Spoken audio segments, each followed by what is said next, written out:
SWB audio capture, not registered.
SWB audio capture, not registered.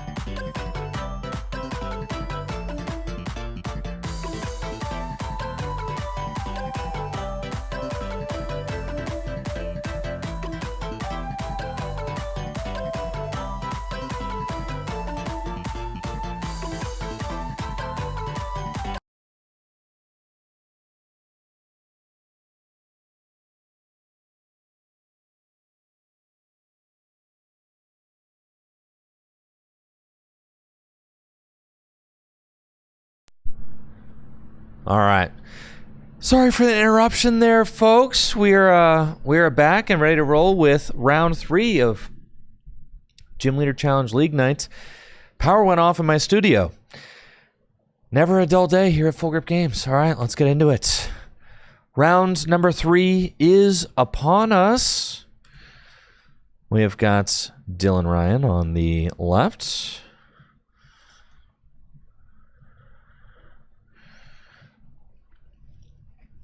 And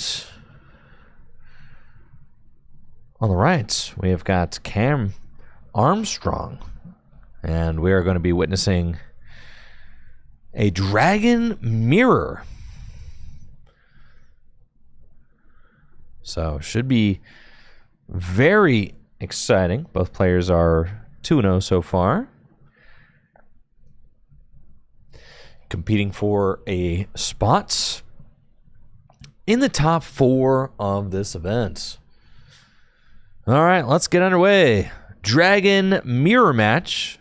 Cam is going to be playing first.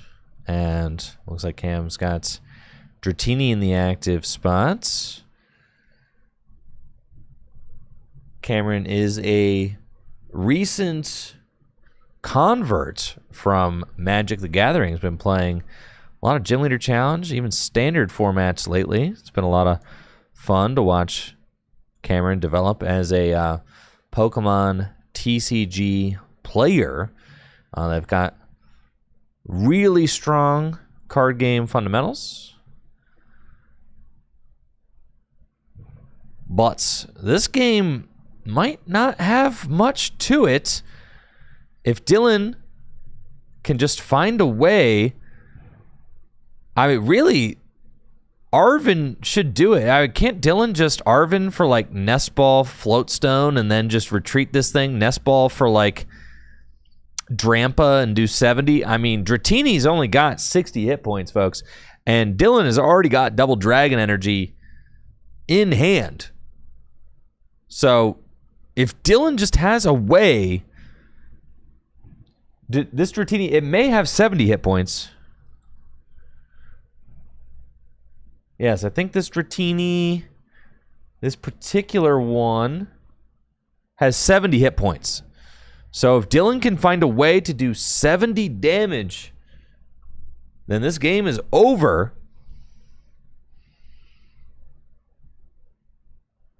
Guzma and Hala, you would have to think Guzma and Hala can do it.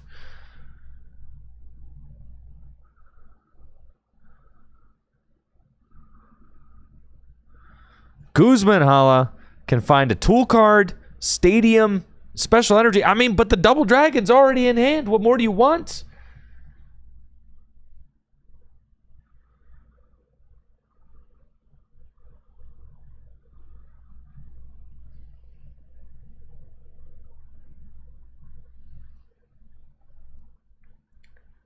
Can he find what he needs to end this game on the first turn?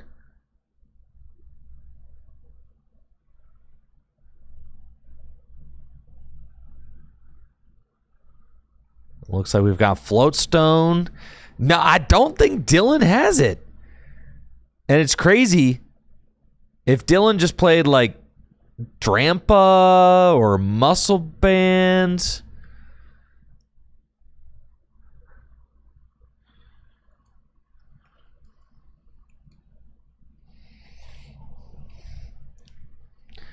Trainer CC in the Twitch chat says, trying to get into Jilcy, what's the best type to try first? I always suggest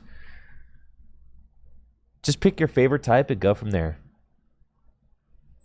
And before you know it, you'll want to build all the types.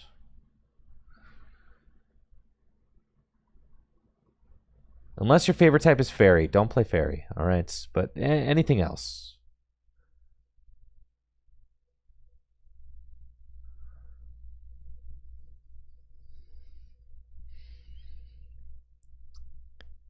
Wait, did Dylan not do anything? Wait, what? Wait, Dylan had a chance to win this game and did nothing? What occurred? What's going on? Am I being trolled? How did Dylan do all of that? Why would you play Guzma and Hala? Now, Dylan had Arvin in hand and decided to play the Guzma and Hala. I think that was a terrible decision because what in the heck are you going to get with Guzma and Hala? You already had double dragon energy in hand. So, I think that was just a gross misplay from Dylan. Meanwhile, Cam has got Rare Candy Dragonite, and here we go. I mean, Dragonite is online and looking glorious. So, yeah, I think that was pretty much just a terrible play there from Dylan. Going for the Guzma Hala when you already have double dragon energy in hand. Why not just play Arvin, guarantee yourself a basic Pokemon with either Nest Ball, Quick Ball, anything like that. Cam has got a really strong rip there off the Iono, though. Iono finds them Rare Candy Dragonite. Now we've got a very imposing Dragonite online. Dragonite has got the Fast Call ability, which is very similar.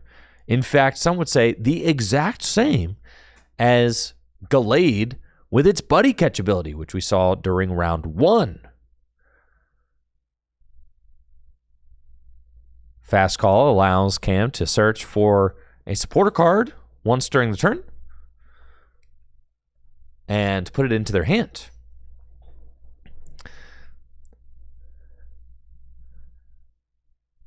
And it looks like, all right, Dylan has now got a Regidrago, Fire Energy on the Regidrago, and Bicycle.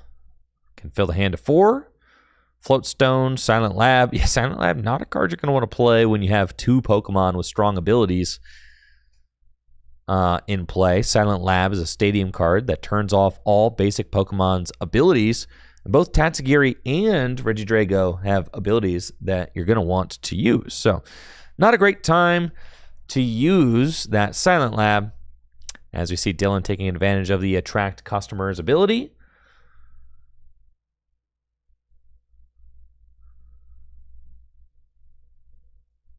Which allows him to look at the top 6 cards of his deck, put a supporter he finds there into his hand.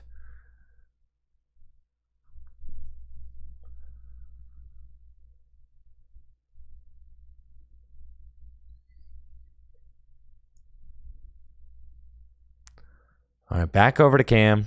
Dylan just able to get a fire on Reggie Drago and pass. Cam's got Rare Candy Dragonite. And we'll get to use Fast Call. Fast Call going to allow Cam to search their deck for a supporter card, put it into their hand. And let's see what they decide to grab here. Off the Fast Call, something that would allow them to set up would be desirable, as both these board states are looking a little bit sparse out the gates.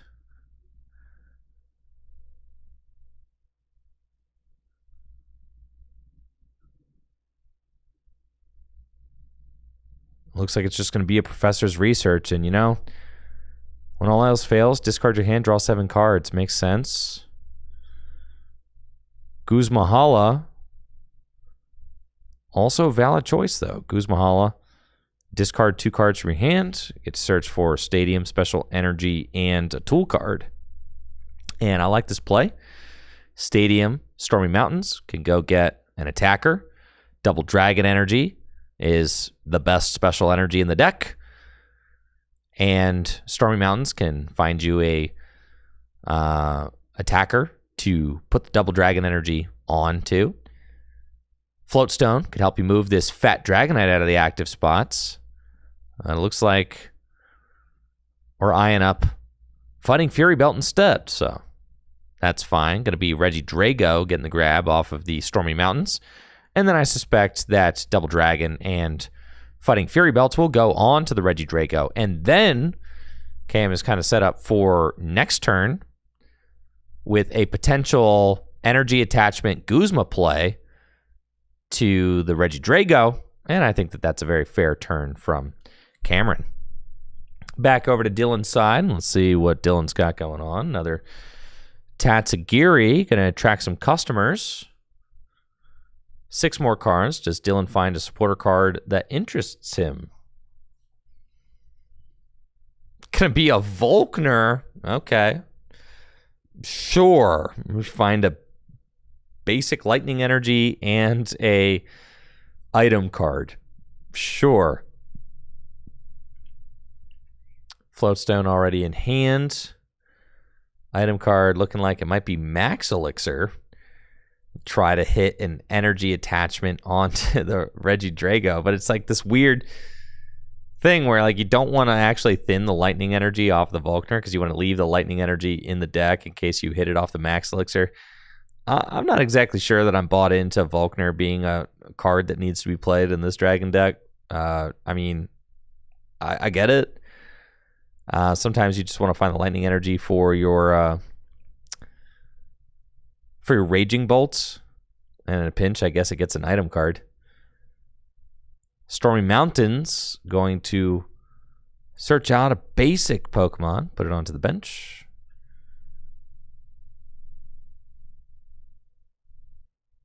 And it looks like it's going to be Druddigon.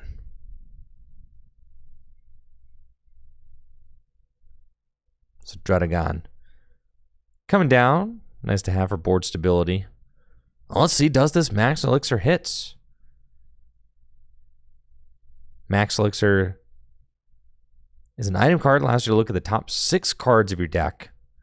Attach a basic energy you find there to one of your benched basic Pokemon. Kind of like Electric Generator, right? Dylan is able to find the grass energy. So it's a big hit for Dylan, as Dylan is able to get a bonus energy attachment to the Reggie Drago.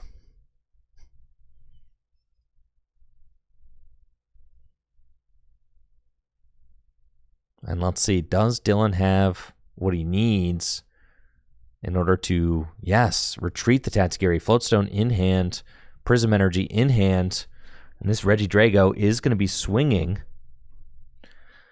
with its giant fangs. Floatstone.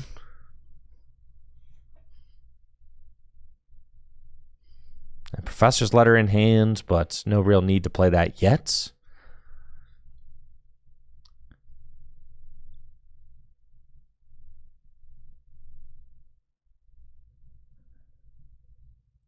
And then we see Dylan kind of contemplating if he wants to go in and take out this Dragonite. Right? Taking out Dragonite is a huge boost for your board state, but then you're contending with pretty much a guaranteed return knockout from Cam with their own Regidrago. I think I see Raihan also in Cam's hand, so this could be an excellent opportunity for Cam to come back. Dylan's going to take the first prize, but let's see what Cam does in response. You can use Stormy Mountains, search the deck, go get maybe your own Druddigon for the bench.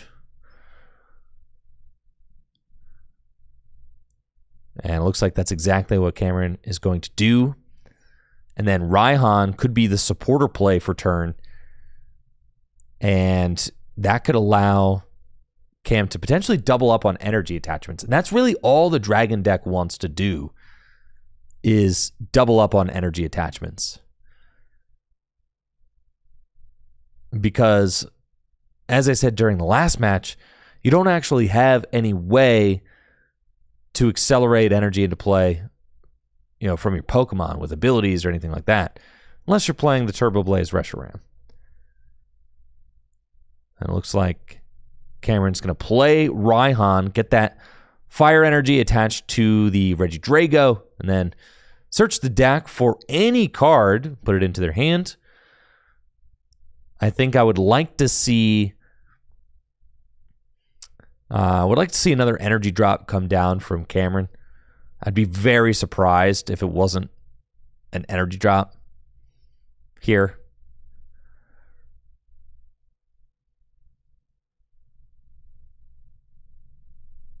It looks like Cam actually just opted to go for teammates. See, I don't love that. I think I would have liked to see Cam. Like, really, this play kind of boils all the way down to I think Cameron kind of needed to preserve one of those two energy that they discarded off of the Guzma and Hala. Because even though Raihan got played this turn, and they got a bonus energy attachment, they also missed out on an energy attachment from hand. And when you're playing the Dragon deck, attaching energy from hand is extremely important. Also, yeah, so I really would have liked to see Cameron get an additional energy drop, because how can you... Because imagine Cameron's board would be so much stronger right now if that water energy in the discard was attached to the benched Druddigon. You see how, like, it's night and day. Without that energy attached to the benched Druddigon, now Cameron's going to have to kind of pull a rabbit out of a hat in order to be able to string an attack next turn. But if that energy was attached there, then Cameron would be free to play the research in their hand and just discard, refresh the hand, draw 7 new cards. So, don't love the lack of energy attachment there. It does look like, okay, so this is something that I didn't see. Cameron does have the combination of teammates special charge in hand. So that is the rat. When I said pull a rabbit out of the hat, this is the rabbit being pulled out of the hat, right? Like, you can use special charge and toss the double dragon energy back into the deck. And then you could use teammates to go get it back. Now, Dylan, in order to take this knockout on the active Regidrago, is going to have to find Field Blower this turn. I see Dylan does have Raihan in hand.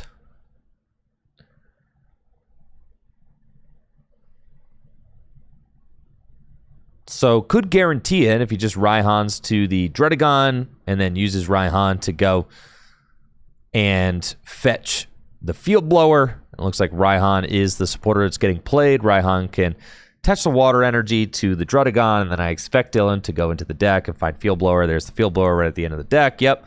Grab the Field Blower. Field Blower is going to remove the Fighting Fury belts, and Dylan will get to clear the Regidrago with Dredagon's Revenge Attack, dealing 160 damage.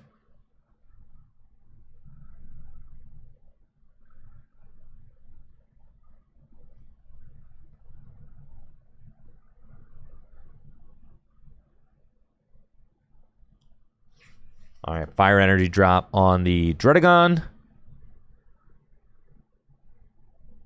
And Field Blower is a card that I value very highly in a deck like Dragon and also Psychic.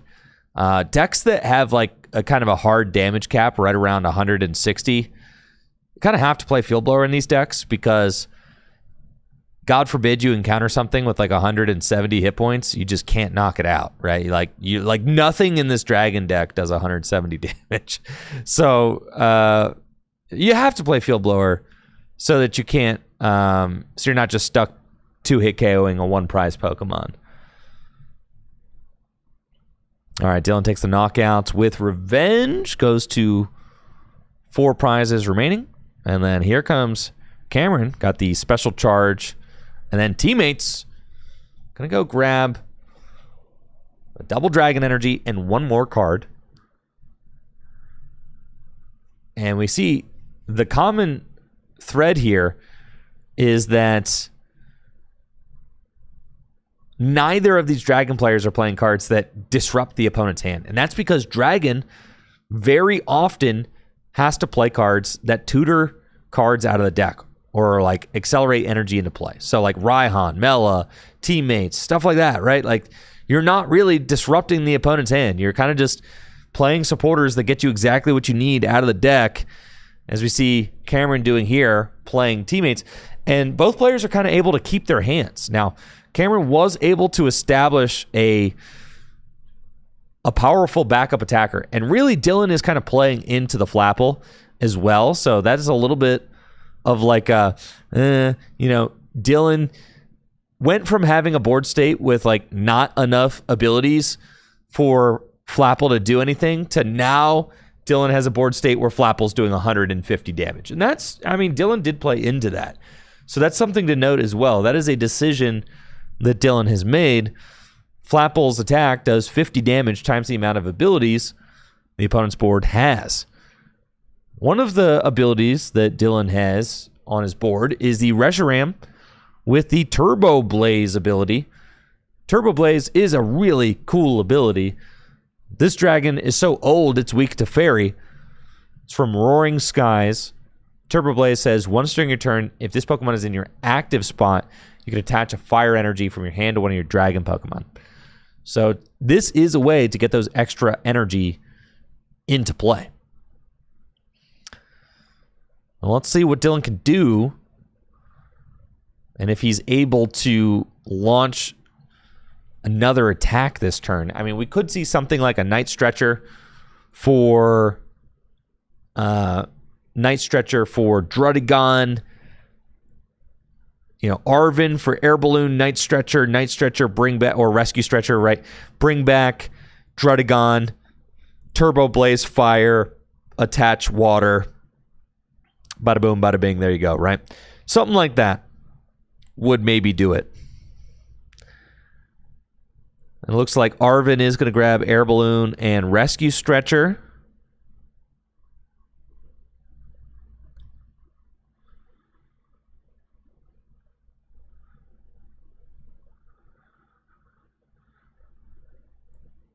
Yeah, Dylan with the Japanese Rescue Stretcher is making me want to go back and replace all of my pre-Scarlet and Violet English Pokemon cards with Japanese cards so that they all have silver borders. The yellow borders, the silver borders are supreme.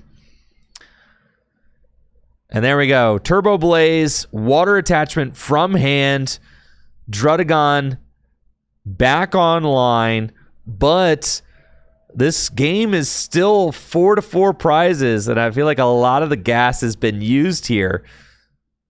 Silent Lab. Oh, and this is kind of like an X Factor. Silent Lab turns off all basic Pokemon's abilities.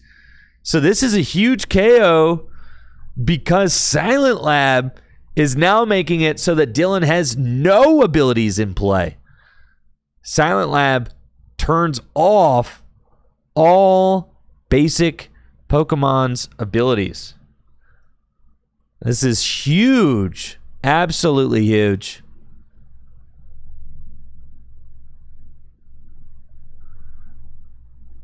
Can Cameron find a counter stadium? We know that Cameron does have research in hand, so it could be a discard draw 7.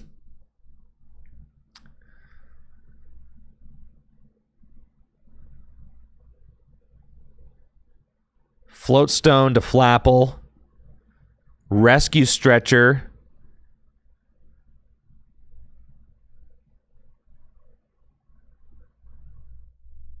Can bring back a Pokemon from the discard pile. Can Cameron find... This is a hugely pivotal turn in this match. Is it just going to be the research? Yep. Rip it. Does Cameron find a counter stadium? 7 cards to do it. I'm not seeing one. This is a huge swing.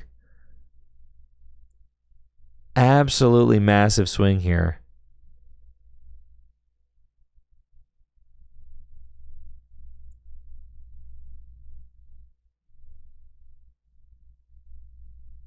And then with one more energy attachment, this Druddigon can actually swing for 120 damage with Dragon Claw.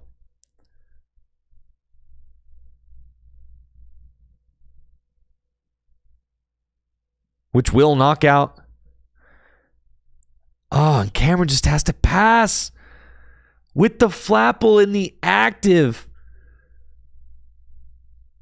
But does Dylan have an energy to be able to capitalize? I don't think so, right? Dylan doesn't actually have an energy to be able to capitalize and use Dragon Claw. There is no energy in hand. Dylan has Guzma, which could promote Tatsugiri, but Tatsugiri can only grab supporter cards. It's Guzma and TM Turbo Energize. So Dylan might have to take a turn off and use TM Turbo Energize.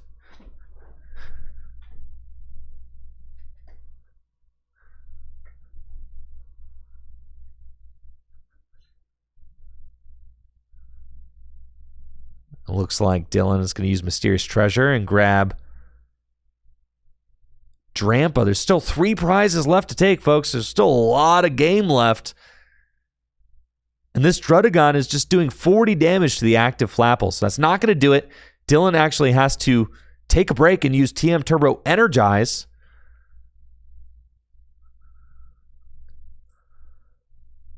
And we'll accelerate 2 energy onto his bench Drampa.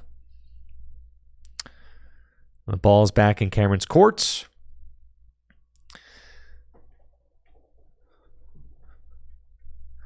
Cameron has Crispin in hand, and Crispin could get 2 energy onto his Drampa.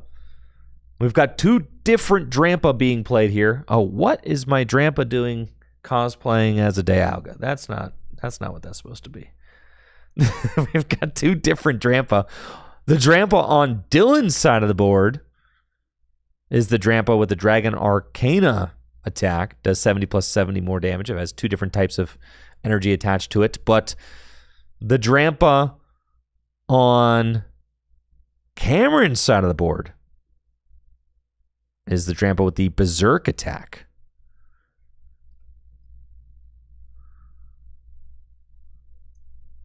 from Evolving Skies.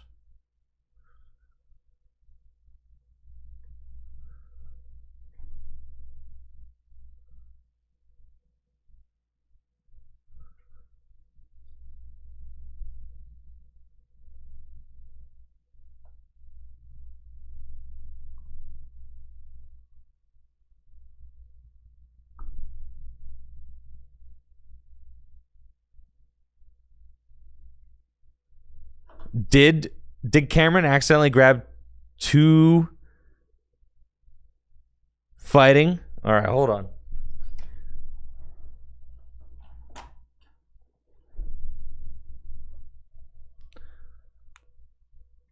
Cameron, hold on, pause, guys. Did you search for 2 fighting off of Crispin, or did you find 2 different energy types?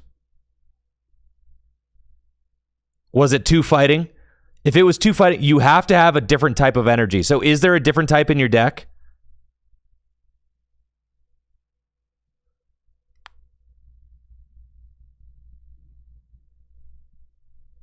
Call Judge over if you need to, but you can't accelerate. Yeah, you can't. Yeah.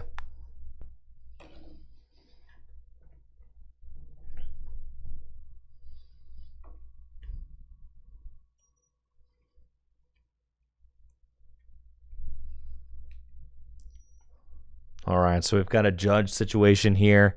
Like I said, Cameron is a recent Magic convert, so navigating this extremely well, really, but some of the small little nuance, like the fact that Crispin cannot actually accelerate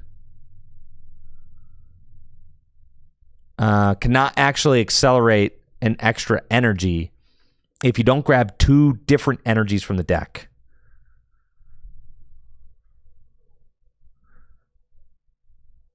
So, a tough one there.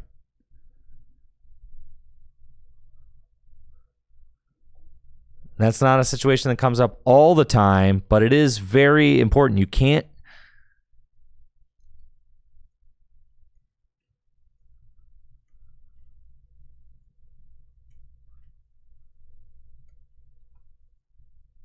cannot use Crispin to accelerate an energy if you don't get 2 different types of energy from the deck.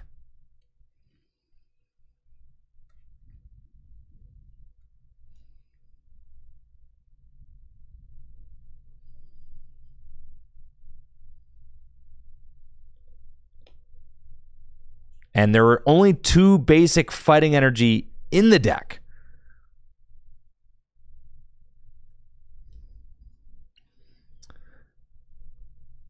So now we've got kind of an awkward situation where a prize was taken, a knockout was taken. It's a close game, but we've got our judges conferring about what to do here.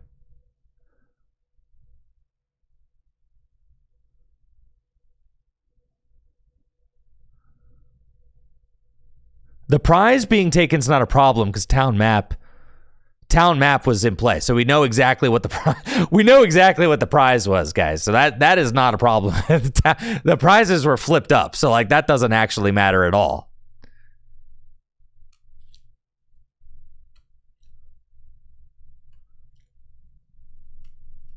So actually, it's pretty reversible, and then Dragon Claw is the only attack that gets to get used. Yeah. All right, and it looks like we're playing from here, folks.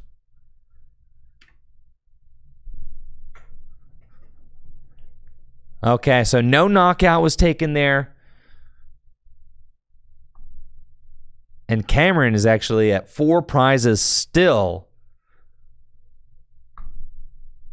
because was unable to use Berserk because Crispin can only accelerate an energy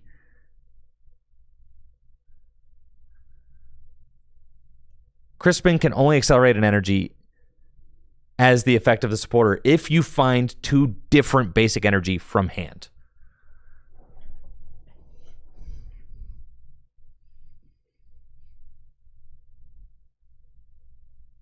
But Dylan has nothing. Dylan's hand is so dead, he just has to play Guzma and pass. You've got to be kidding me. You've got to be kidding me.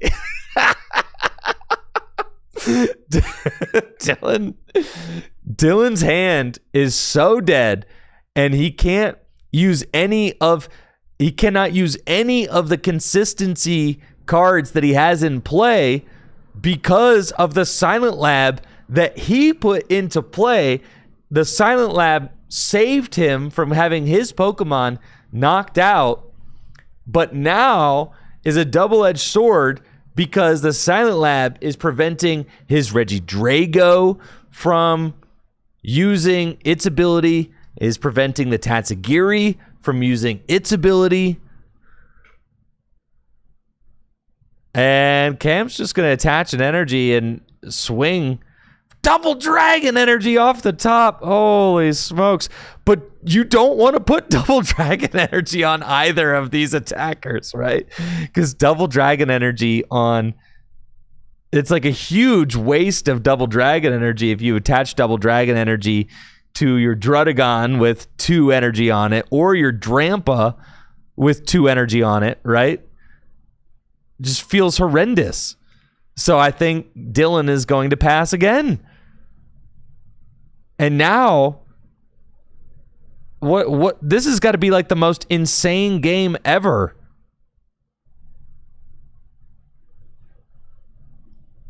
Druddigon has finally got a 3rd energy attached to it.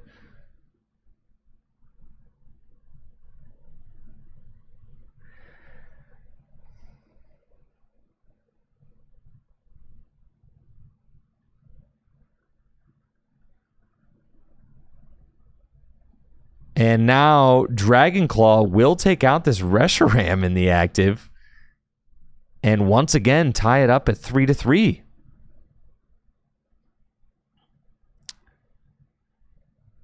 What a weird game.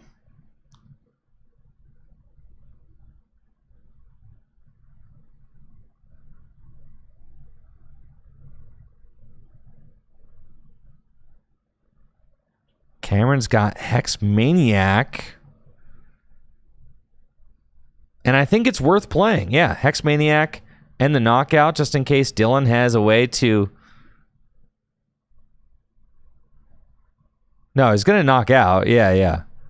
Oh, no, swing for 40? Not take the knockout? All right, now things are getting weird. I do think Cameron probably should have just gone for the Dragon Claw there for 120. Take the knockout on the Reshiram.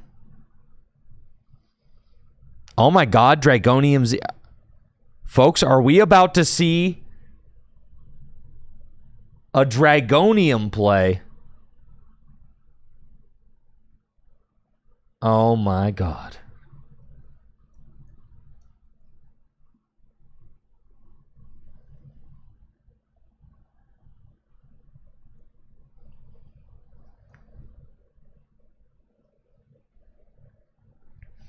Dragonium Z. You know how I said it's possible to use a GX attack? Here we go. Drampa into the active spots. Luxurious Cape. And with a double dragon energy attached, Dragon Arcana will do 140 damage, and Dylan will go to just 2 prizes remaining.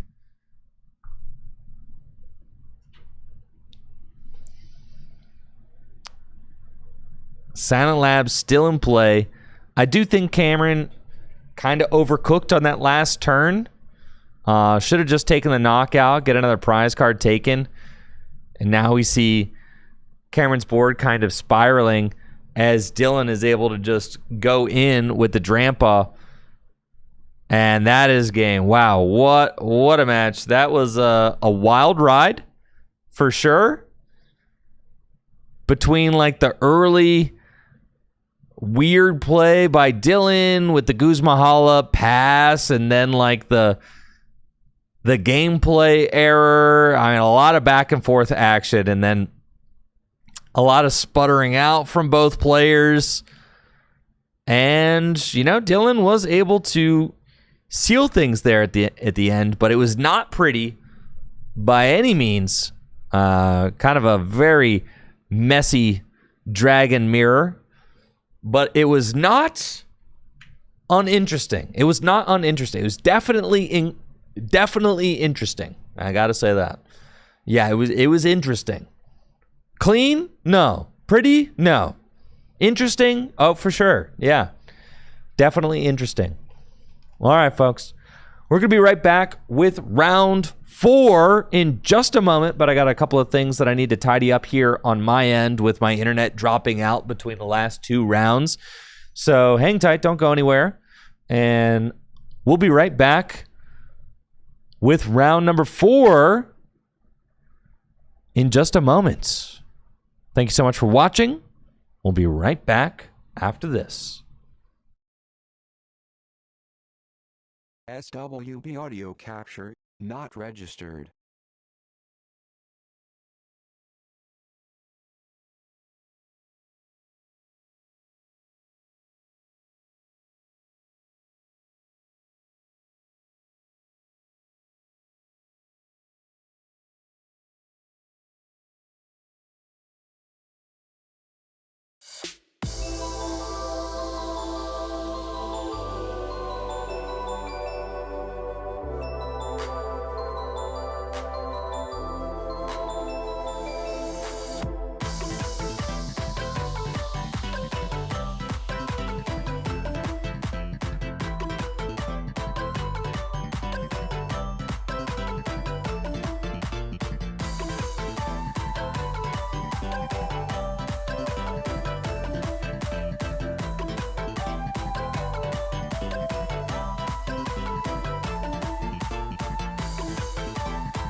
All right, folks. We're back. Thank you for the patience. Thank you, Swizzerton, for the 2,500 bits. I appreciate you, Swizzerton. Thank you so much. Absolutely insane. I appreciate it. And that gold 100K bit badge is looking real slick there, Swizzerton. Thank you so much for your continued support. I appreciate it. Well, let's go. All right, that was a wild and crazy round number 3. Have to say, did not see any of that coming. I did go down. I'm still, I took the that looks like the perfect brightness, to be honest, for the top-down camera. I took that top-down camera down and used it for like a different video project, right? And then put it back up there. But then I honestly, I should just write down what the manual exposures are on that camera so that I know exactly what to set them to when I put it back. Because in order for me to like check the exposure and see how it looks, I have to like go all the way downstairs and go all the way upstairs. It's literally, it's horrible because the shop is downstairs and I am upstairs, and the fastest way to get from up here to down there is to drop the literal fire escape outside my office and then like run down the fire escape and around the corner to the shop. So it's not the easiest thing to do, but I think that I've got I think I got the exposure looking right again. So great. That is one of the 2 nice cameras that I have. This is the other nice camera that I have. And then I've got a bunch of bummy cameras that are not nearly as nice as those. This camera is also extremely nice, actually. It is the pan zoom tilt camera. Yeah, this camera is actually, this is the nicest camera that we have, actually. You want to see how nice this camera is? I mean, like, I could go look at like I could probably read that right there. Yeah, Final Fantasy game schedule, modern, 6:30, Commander all day. Yep, Saturday, Sunday. I mean, like, that's how nice this camera is, right? Like, I can read that. Like that. Like, look how small that is. Do you see how small that piece of paper is? And I can go read it. Like, that's how crazy this camera is. This camera, like, I could see Ben Morse's nose hairs, like, that's how crazy this camera is. This camera's on another level, which makes sense. It costs twice as much as any of the other cameras that I own, but it's just part of the deal. Yeah, that's the in an ideal world, I'd have like, I don't know, like 4 of these bad boys, but crap's expensive, bro. That's like a $5,000 camera, all right? I didn't buy that camera. That Full Grip bought that camera, and I'm extremely grateful that they did, but that's not in the Tricky Gym budget. Not even close. But thanks to Full Grip Games, I get to play with a much bigger budget than I would otherwise be allotted. So that is something I am very grateful for. It's something that makes my job just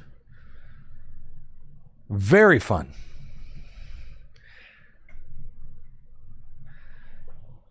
It looks like we're getting ready for round number 4. I'm still working off. I got a lot of PayPal credit that I'm paying off right now to like get this new studio squashed. But the new studio is going to get paid down. I'm aiming for by the end of summer. Everything's going to be paid down. I'm going to have 0 PayPal credit debt, and then we can go from there. Because I just put like Jameson and Full Grip, just invested a whole lot into the production value of the tabletop productions, the tournaments, everything that we do here. I mean, Full Grip invested about 30 grand into like everything. And then Full Grip invested over 100 grand into getting this studio space renovated.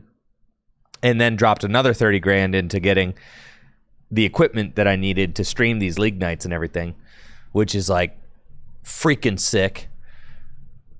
And then I have, I put like, I don't know, like 5 to 8 grand into it. So I'm still working all of that off. But we'll get there. We'll get there, baby. We'll pay down that PayPal credit debt, or else actually, because it's all 6 months, no interest. So I better pay it down. And I will. Promise. Okay, let's go. It's game time, baby. Round number 4.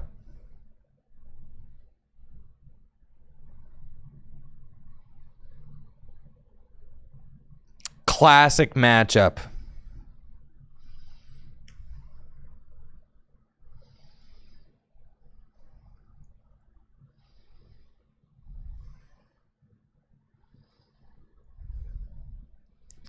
Alex Carpenter versus JD. These are 2 of our badge leaders here at Full Grip Games.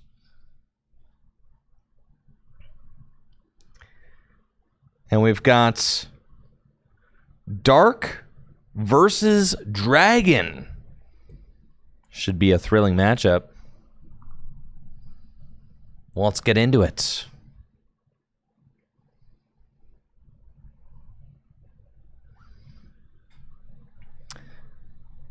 JD playing that Dragon deck. Alex playing Darkness. Alex Carpenter is still the badge leader here at Full Grip, but JD is hot on his tail. There's a close race that we've got. I think Alex has a 1 badge lead on the next closest competitor. And Darkness is a deck that has been one of my favorites to play for some time now. It is just such a fun deck. It has a lot of options, and the Pokemon, it feels like Dragon in a way. Dark and Dragon are very similar deck. Very similar decks because they kind of feel like they're both these, ragtag bunch of random guys that are kind of just like beat sticks, right? Like neither of these decks are accelerating energy into play. They're both kind of just, dealing with strong, efficient attackers that are like kind of random and you hodgepodge them together. So in that way, the decks are similar. And I think Alex is showing us kind of a dead hand. But listen, you could draw out of the dead hand. Don't complain about the dead hand yet. It's always the 8th card. The first 7 cards are often stinky. You got to have faith in that 8th card. Come on. Gotta believe in the 8th card. You see, Alex has already given up hope. Zorua active. JD has got Tatsugiri and Buddy Pop. He's so tilted. He's so mad. You can tell how mad he is. He's tilting, folks. He's tilting. That's your badge leader and your GLC League champion from last year. JD going to kick things off with Buddy Poffin. Buddy Poffin searching for a Gibble and a Dreepy. Tatsugiri in the active spots.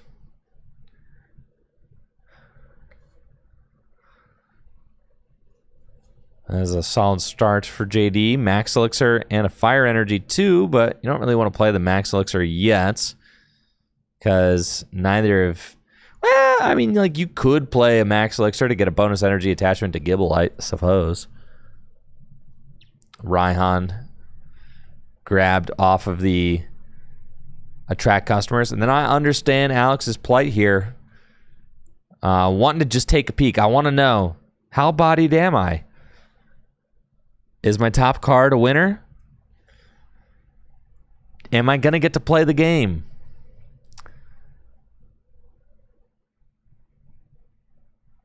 And here we go. Max Elixir, Lightning Energies, a Water Energy. Oh, the Water Energy is a hit. There you go. Onto the Gibble. It had to be water or fighting in order to be a relevant energy drop. That is a face palm. Oh.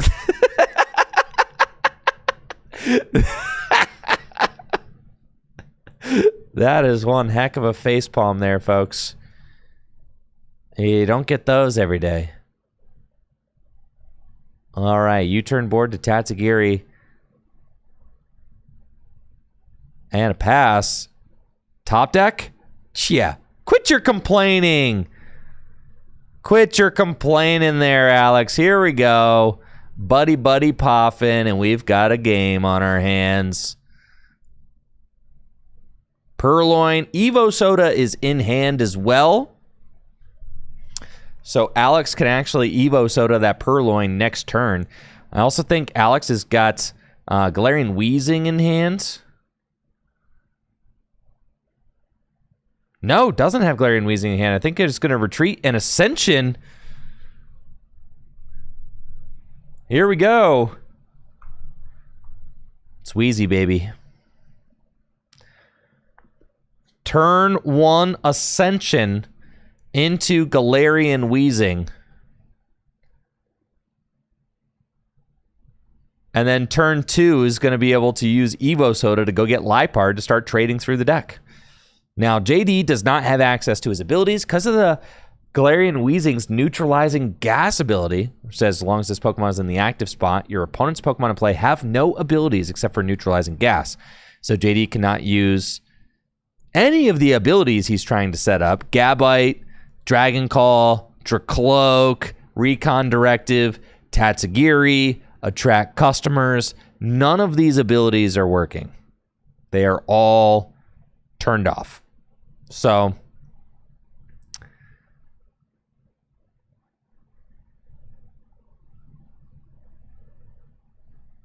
JD has a Lance that he's playing, and he can use Lance to search his deck for 3 Dragon Pokemon put into his hand.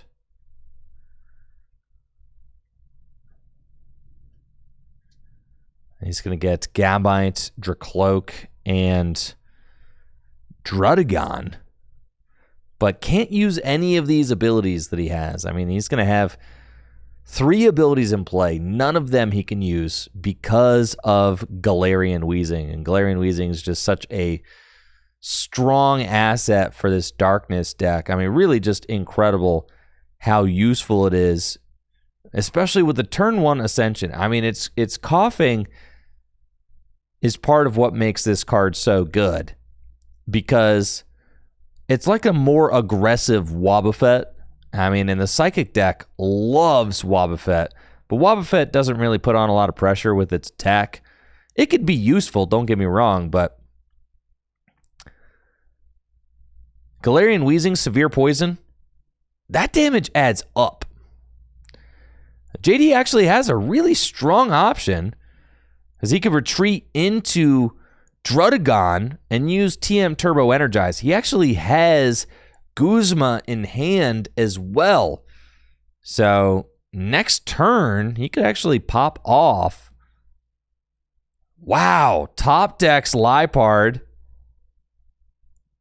And then we're going to see Evo Soda go for Zoroark. It is the foul play Zoroark. The only thing Alex needs is like a Marnie to send JD's hand to the bottom of the deck so he doesn't have the Guzma play lined up. That's the one thing. If Alex could find Marnie here, then it would be perfect. Trade, discard Lipard, or discard, yep, 2 cards. Trainer's Mail, okay. Do we find Marnie? It's Arvin. Okay. Arvin is certainly not bad. This is going to allow Alex to set up his board more.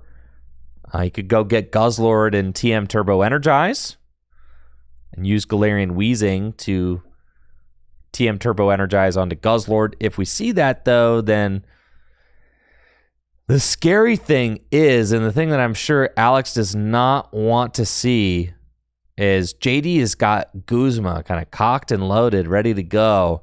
Guzma is going to push this Galarian Weezing out of the active spot and allow JD to have access to his abilities. And JD will get to pop off because JD can use Dragon Call on Gabite to go search for Garchomp, can use Tatsugiri's attract customers to go find some customers, and can use Recon Directive to draw an extra card. So there's so much utility. JD's going to get this next turn, all thanks to that Guzma in his hand.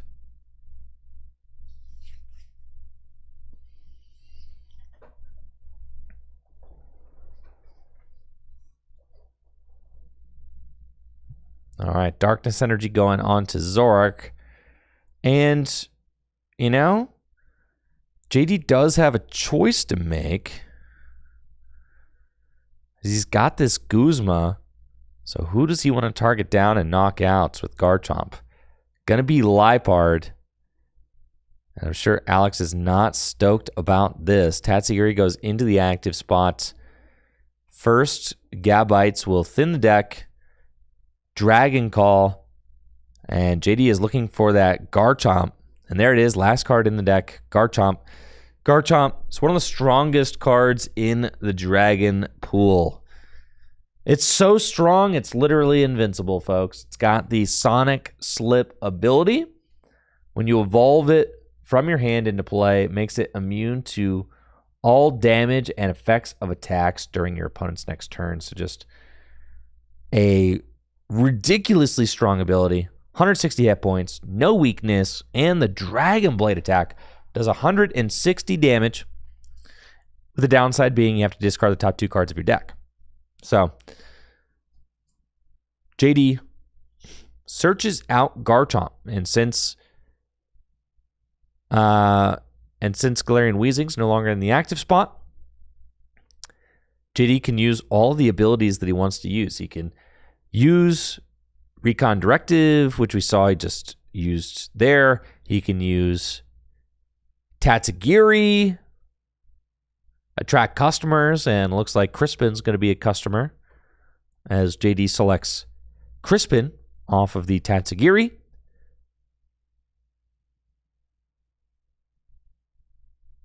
And then Garchomp should make an appearance and take a huge knockout on this Lipard.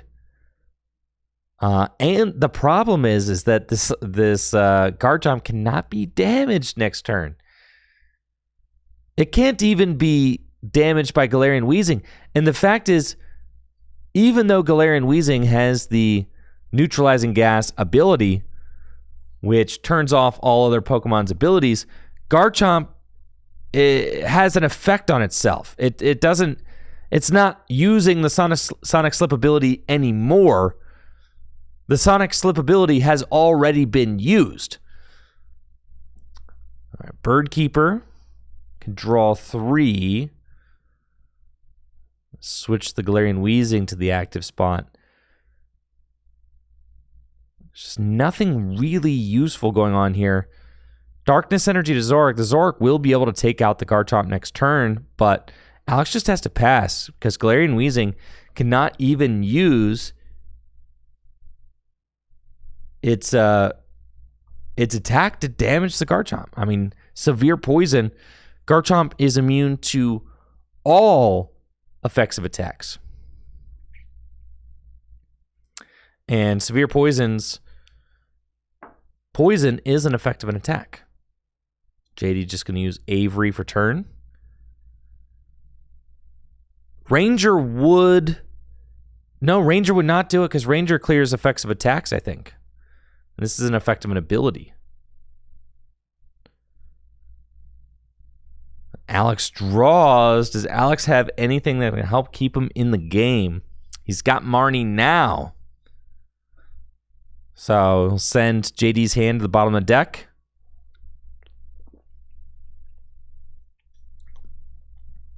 Alex gets 5, JD gets 4. But Alex needs to find a Pokemon or he loses. Because JD has a Druddigon ready to go on the bench. Alex does find Artisan, can use Artisan for Guzzlord. Which is important. I mean, Guzzlord's huge.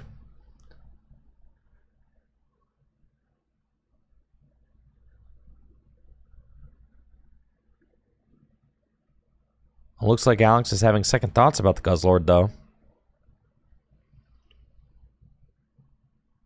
And is maybe thinking Sneasel instead. JD does have 2 other abilities other than Garchomp in play. So Weavile's Evil Admonition attack would be able to take this knockout on the Druddigon next turn.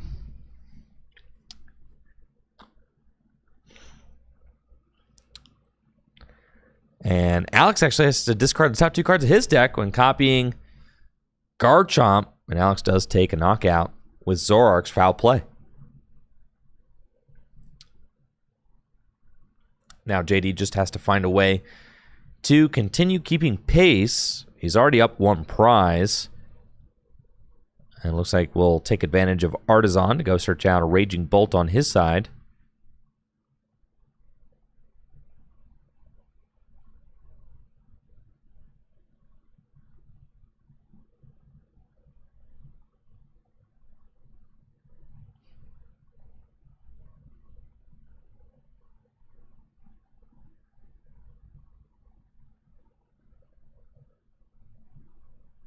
And then Recon Directive.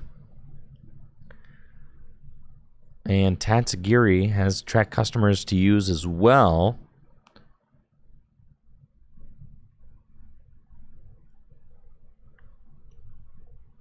Going to keep the Rod off of the Recon Directive. And there's still more cards to be played. Trainer's Mail, look at the top 4.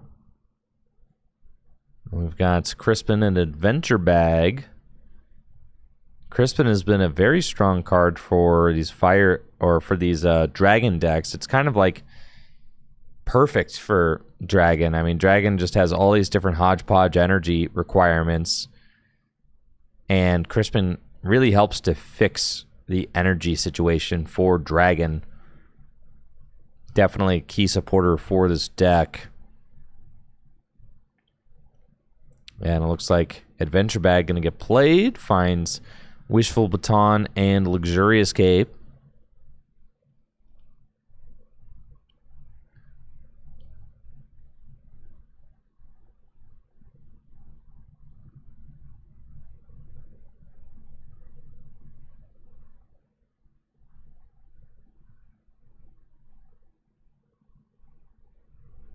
There we go. Track customers. No customers found.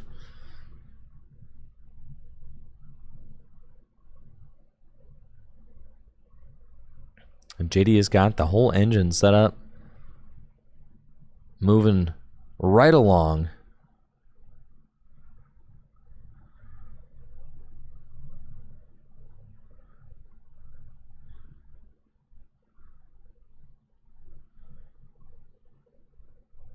It looks like Fighting Energy is going to get dropped onto Raging Bolts. I think I like that.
Okay, and here we go. JD down to 3 prizes remaining.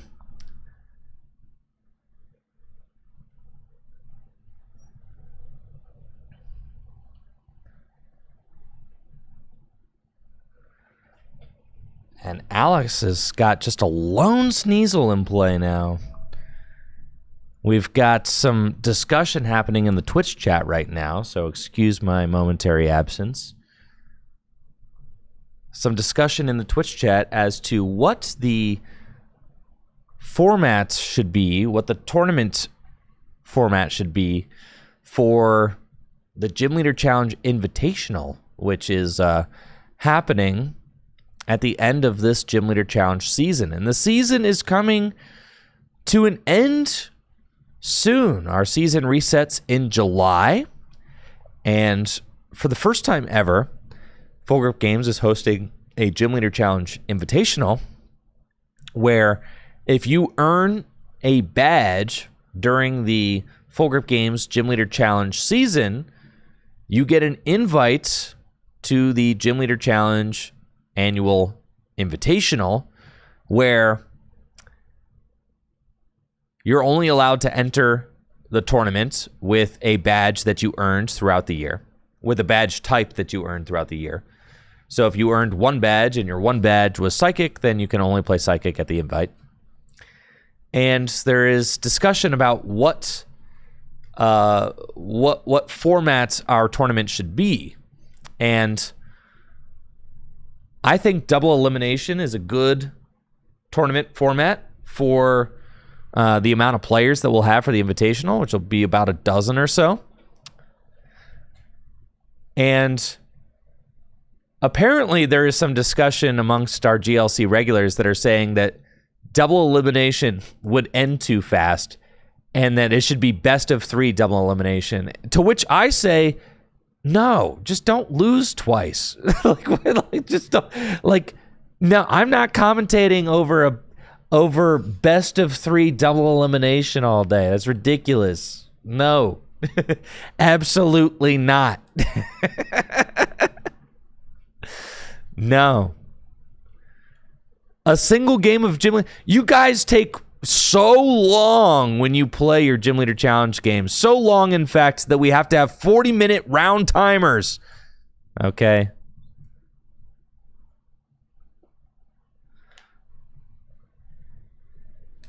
Yes. I think double elimination is fine. Like, double elimination is perfect for single rounds. Just don't lose twice. Right? Don't lose twice.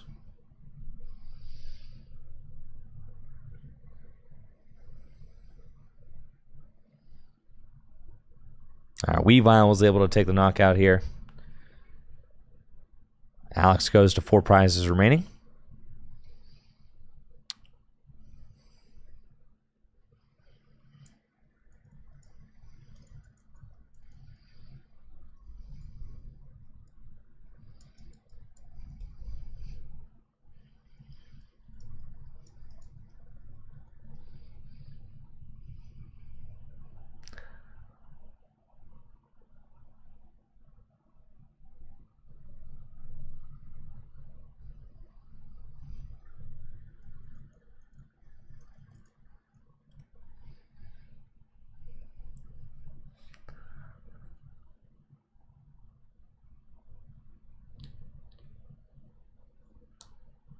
All right, let's see where we're at. Alex has got an extra energy on Guzzlord now. Purloin back recovered on the bench. Looks like Alex has actually rebounded quite a bit. Is now in a reasonable position.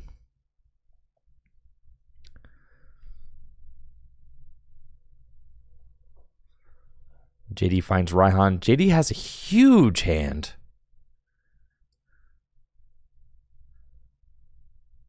Rescue Stretcher, bring back Drudagon, Raihan.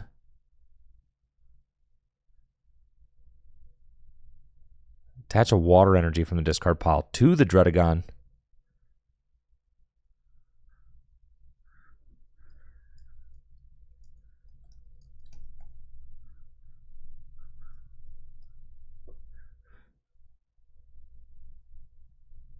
And we'll use Raihan to go find Double Dragon Energy.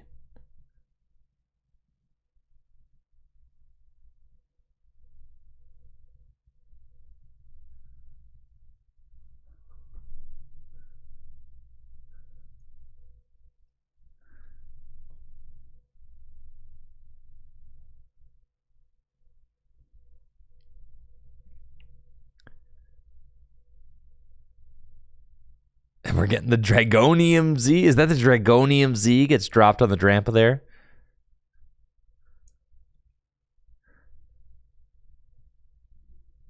And retreats. We've got Raging Bolts in the active spots. It's always crazy when you see a card that's so good that it transcends Standard and Gym Leader Challenge. And is powerful in both formats. JD using that Thunderburst Storm attack to take out Purloin on the bench, go down to 2 prizes remaining, and with the Lost City in play, we'll send the Purloin to the Lost Zone.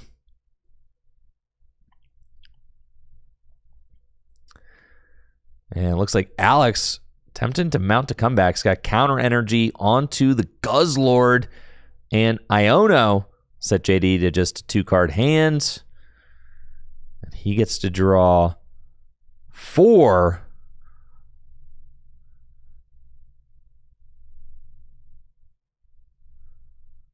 Needs to find a Muscle Band or Dark Claw. Counter Energy will also allow him to take a prize card. Or counter Catcher, if that's Counter Catcher that I saw. Counter Catcher will allow him to take a prize card here. There's only 2 abilities in play right now.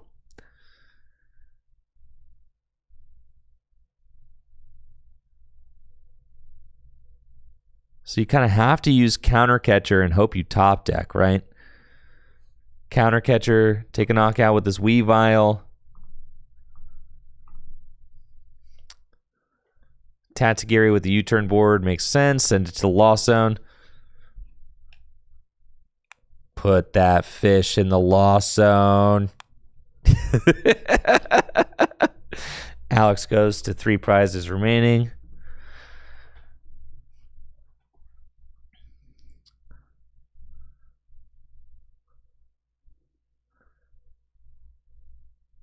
And let's see what JD does to respond. Scott's Recon Directive. Look at the top 2. He's going to take a card. Put the other on the bottom. It's Pal Pad and Lightning Energy. Keep the Pal Pad.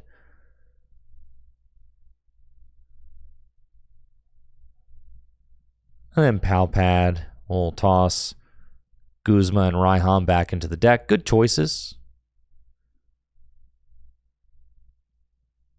2 of the strongest supporters in Gym Leader Challenge for sure.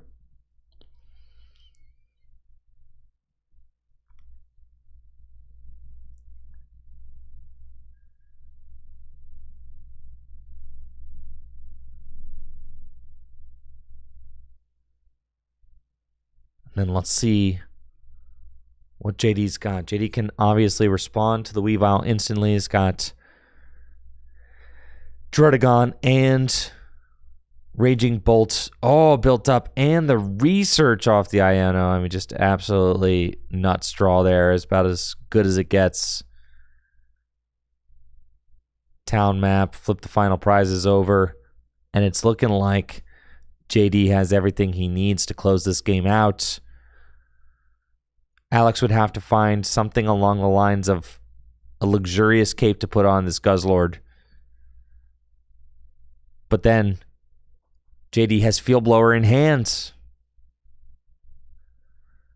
I do think it's correct for JD to come up with the Raging Bolt and just simply knock out the Weavile. Second attack there deals 130 damage. JD goes to 1 prize remaining.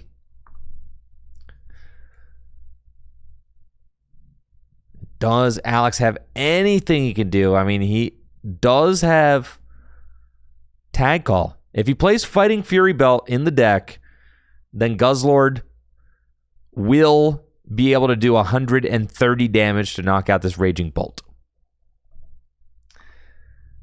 But would have to play Fighting Fury Belt, which is not a guarantee.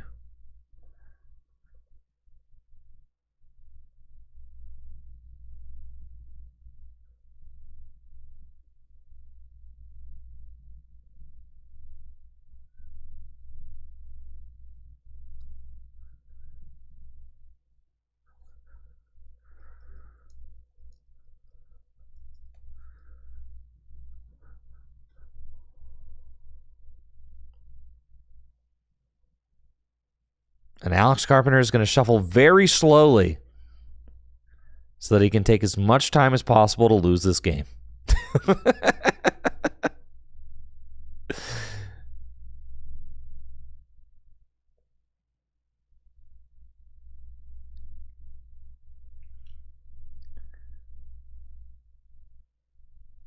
Pokegear. What do we got? Clara, Raihan,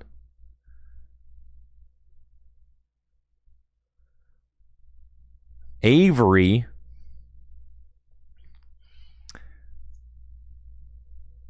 I don't think that Alex has anything that can disrupt JD's hand.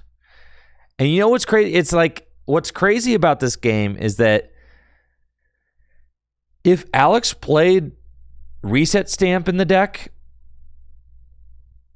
and like a Fighting Fury Belt, you know, there's a potential win con here, but I don't think that he has the cards in his deck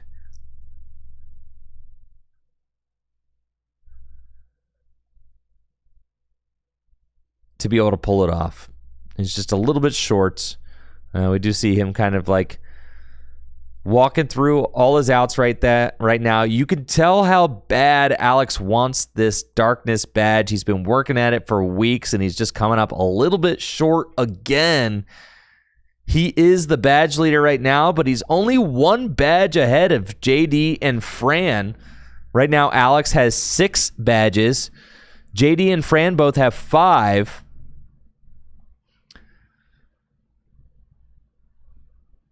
So this win means a lot for JD because this gives JD an opportunity to tie the badge race with Alex. There was a point where Alex had a 2-badge lead on the rest of the competition, but that lead has been shrinking as Alex sputters to find a win with his Darkness deck. And now we could finally see that lead get evaporated here tonight.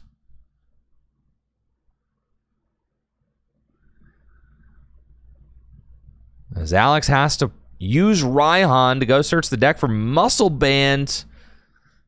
And Red Banquet will take the knockout. Alex goes to 1 prize remaining, but JD has got win on board, and that is it. JD advancing to 4-0 here at Gym Leader Challenge League Night, taking the win over Alex Carpenter. Great match all around. Alex had a little bit of a tough time dealing with that fast Garchomp from JD, and Garchomp really was the card that set the pace for this game with that Sonic Slip ability, making itself invincible. Perfectly timed Guzma to get around Galarian Weezing with the neutralizing gas ability. All around a great game. Really came down to the wire. Just 1 prize separating these players. At the end of the match, if we take a look at the badge leaderboard over here, we can see there's only 1 badge separating these players as well. Alex Carpenter has got these 6 badges, as you can see right there. It's got Colorless, Lightning, Dragon, Grass, Metal, and Psychic. Fran also has 5 badges. Fran's badge board is honestly nuts. Dragon, Fighting, and Fire to her name.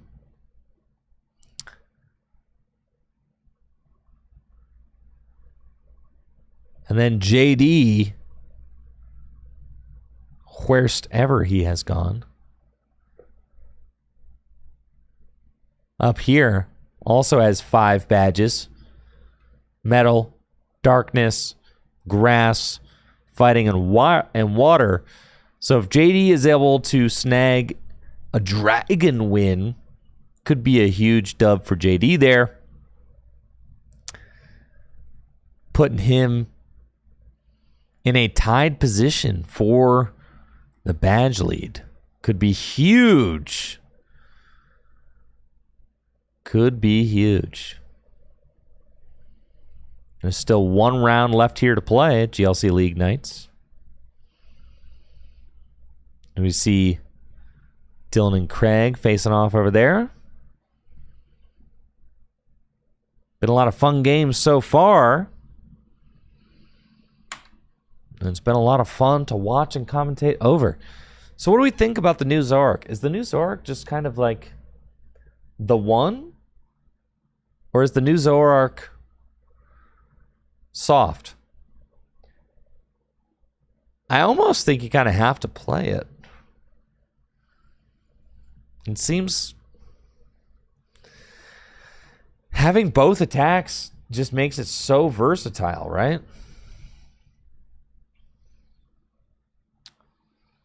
Yo, what's up, Sky? With a raid of 5. Appreciate you, Sky. Thank you.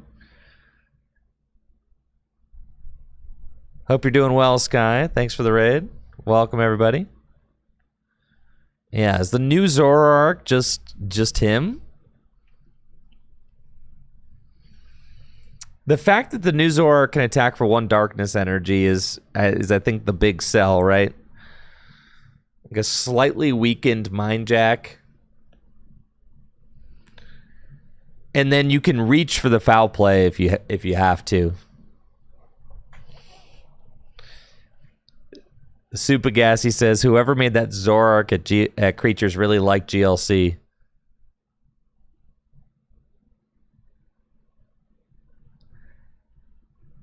God, what I would give to be a fly on the wall at the Creatures Design Studio. God, I just want to sit in on a card design session so badly.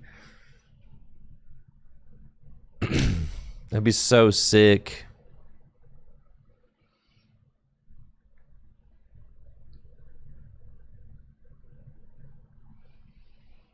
Fungus and a Moongus.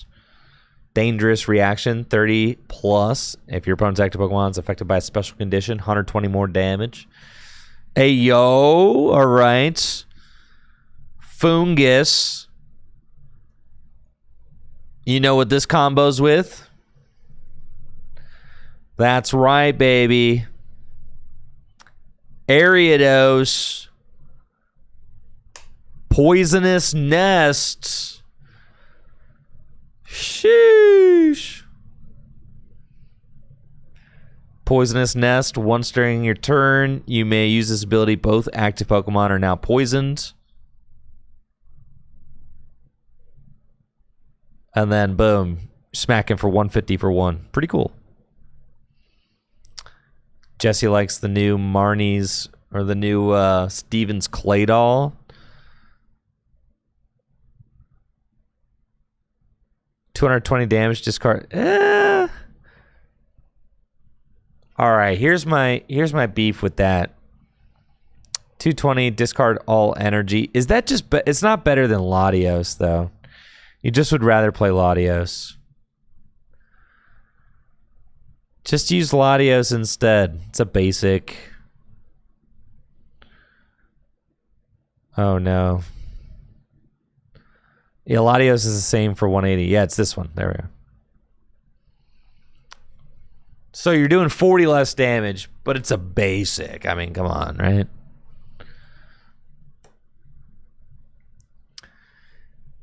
So then the question is, you know, does that extra 40 damage warrant playing a Clay doll in your deck and having to evolve? Probably not.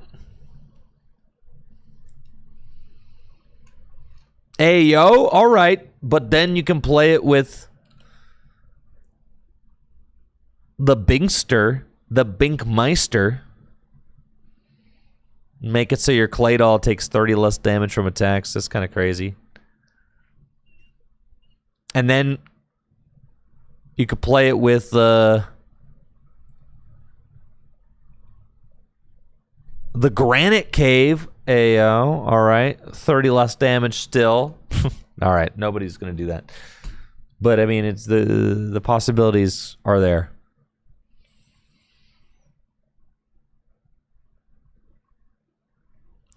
This attack is so expensive. But still, all right. Metal, colorless, 50 damage to 2 Pokemon. It's a good attack, but for 3 colorless, it's a little steep. Or not for 3 colors, for 3 energy. Yeah.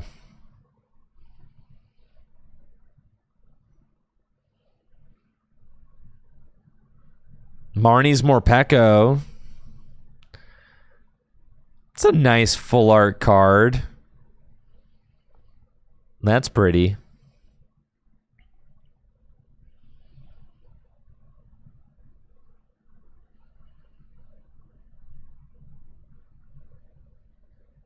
Cool. I heard these cards are out on TCG Live today. That's kind of exciting. Venusaur EX and Blastoise EX Premium Collection. Oh, baby.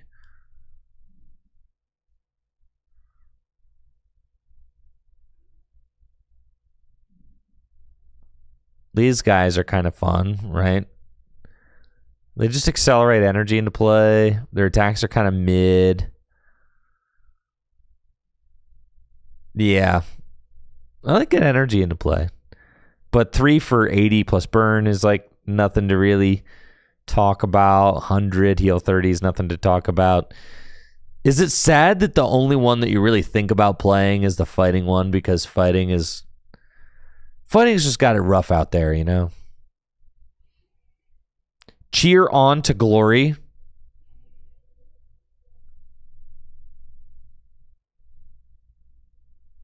Jesse says, I'm going to show off my Worlds deck at tabletop next week.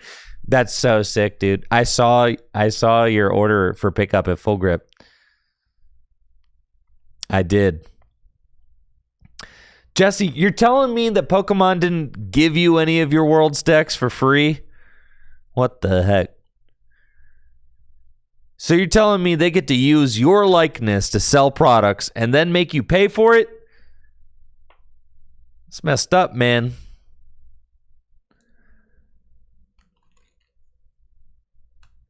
It's messed up, bro. What's up with that?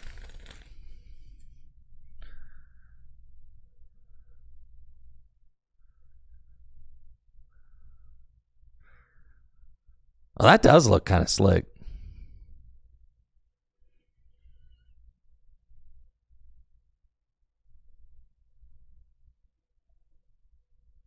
Wait, that's not what the signatures look like on the... It is? That's what the signature looks like on the card? This is the first time they've ever done that, right?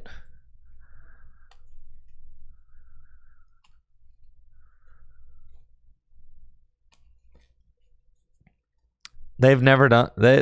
This is the first time they've ever done that, right?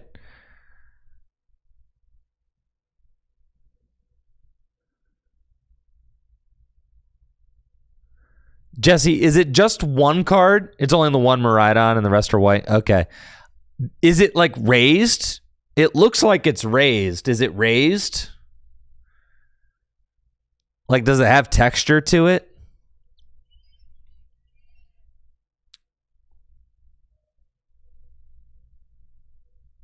Yeah, that it looks like it does. Let you feel it. Let me feel it real quick. I need to know for science. It is. I'm telling. It looks raised, bro. Yeah, it's raised. Okay, that's cool. That's cool.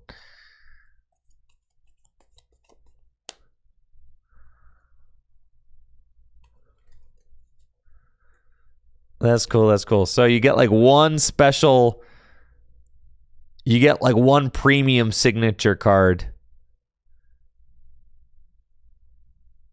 That's kind of neat.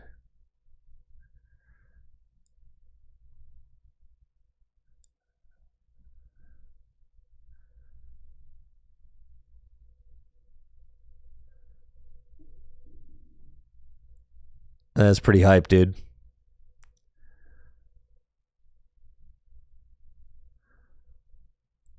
You could put the Jesse Parker signature Ultra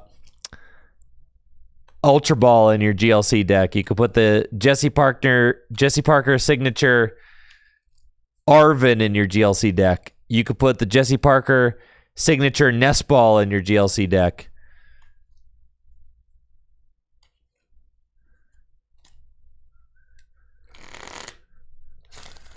The Jesse Parker signature Professor's Research. Heck yeah, dude.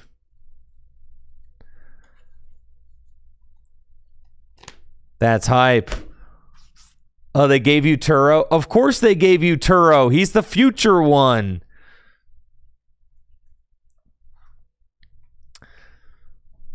Of course they did.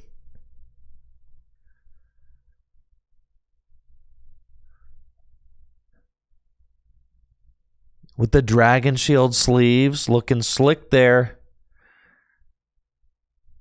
Well, let's go.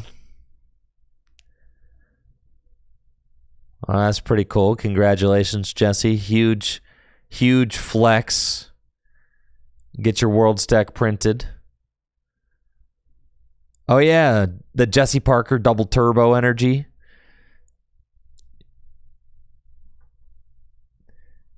That Jesse Parker... Jesse had been riding Miraidon all season to great effect. Shout out to Ohio. His playtest group in Ohio helped him tweak and tune the deck list.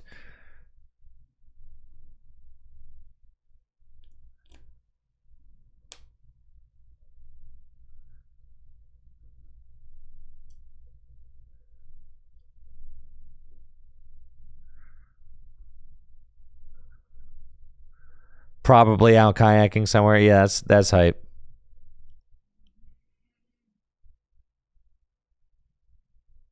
Twitter is such trash, dude. It's all just garbage. I feel like I log onto Twitter and all I see is garbage, bro. It's just garbage. It's like I feel like that platform is unusable now. Yeah, for sure. That's hype, Jesse. That's hype. I'm happy for you. But yeah, Twitter is unusable garbage, bro. It's like the stuff that's at the top of my feed is just like garbage that I don't give any crap about at all. People paying for blue checks and AI generated bullcrap. It's unusable. Twitter is like unusable now for me.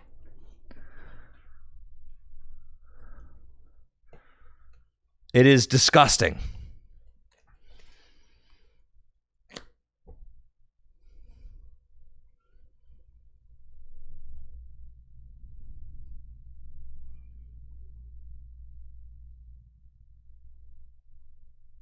Cynthia's Roserade.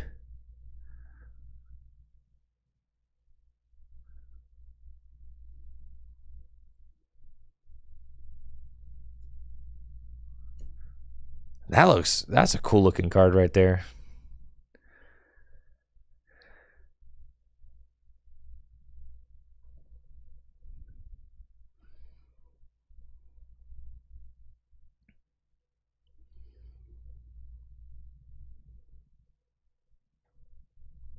Okay, looks like Team Rocket's Crobat's getting the sparkle treatment as well.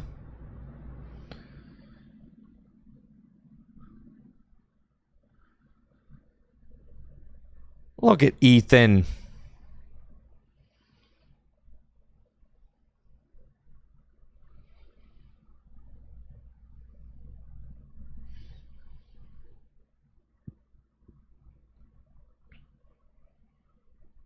Team Rocket stuff. It's cool that they printed it, but it's all like not doing very well in Japan, that's for sure.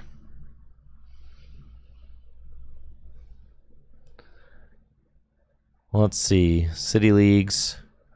Card Secret? I've been there.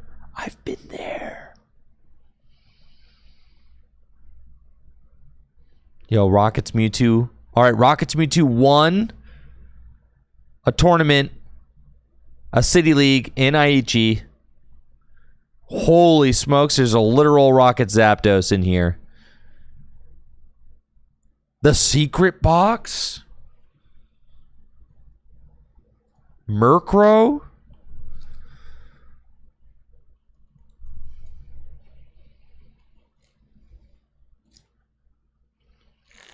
Counter Gain, the Spice. 2 Counter Catcher, secret box.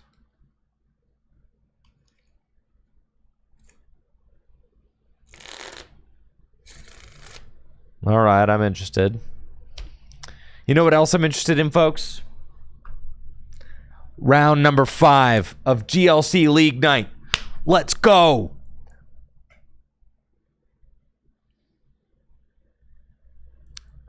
It's all coming down to this. Will JD tie up the badge lead and win his 6th badge?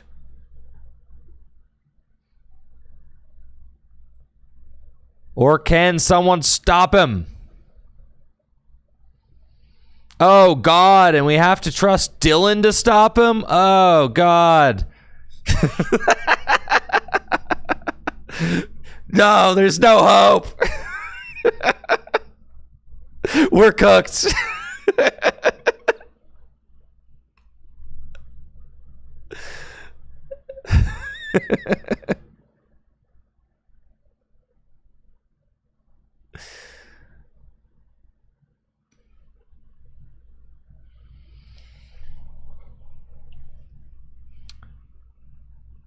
All right, Dylan Ryan is 3-0-1 tonight.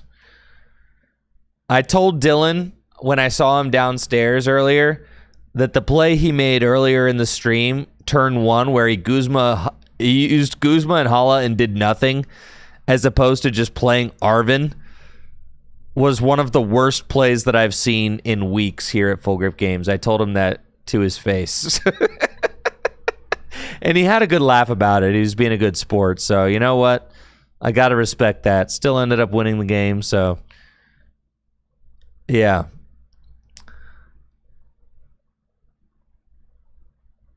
Dude had Guzma. He went Guzma Hala pass and did nothing. He went Guzma Hala, didn't put a single card into play and passed.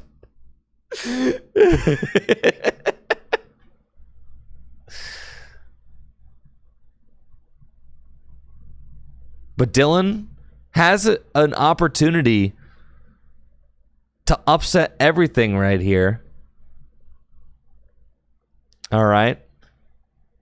And take away this opportunity from JD to earn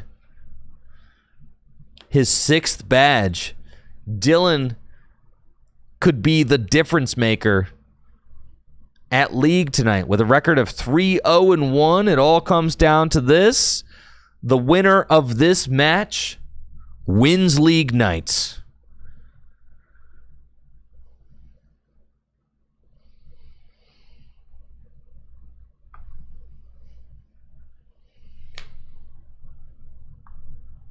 Dragon versus Dragon. A dragon mirror. An all dragon finals.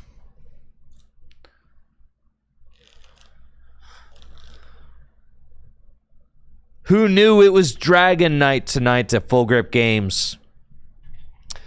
Let's get this party started. Dylan with the perfect opener.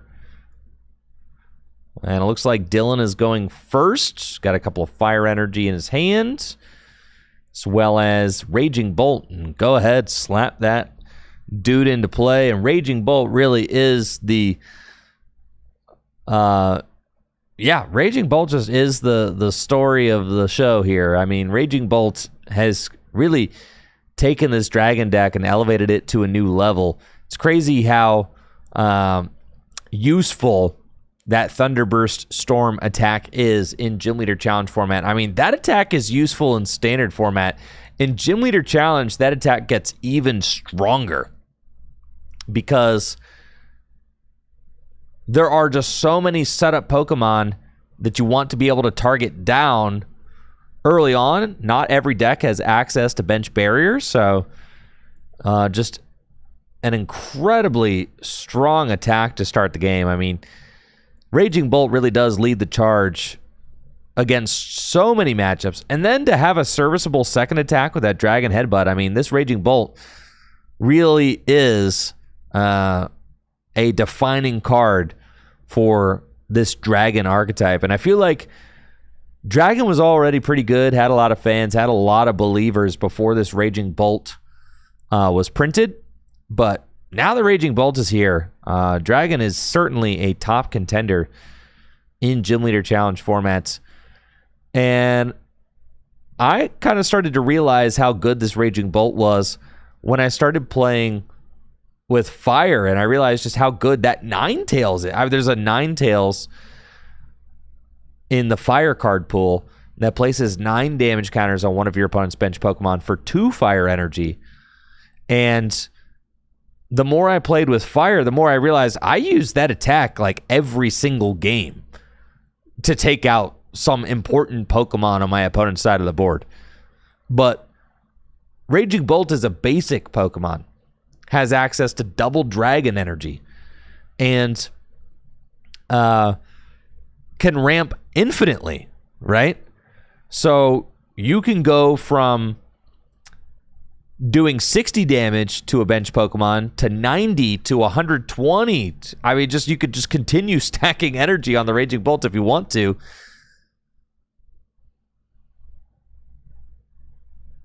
JD has got a very powerful turn 1 himself with Drampa. And we'll use TM Turbo Energize to accelerate 2 basic energy from the deck into play. He's going to get a water energy and a fighting energy. And Dylan has a real opportunity to just take command of this game.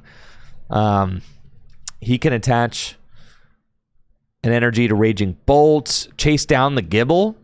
The way that JD has set up his board, though, he could punish Dylan for making that play. Getting the energy drop on the Druddigon was essential because now, if Dylan does take a knockout early, JD will be able to respond with a quick Druddigon Revenge.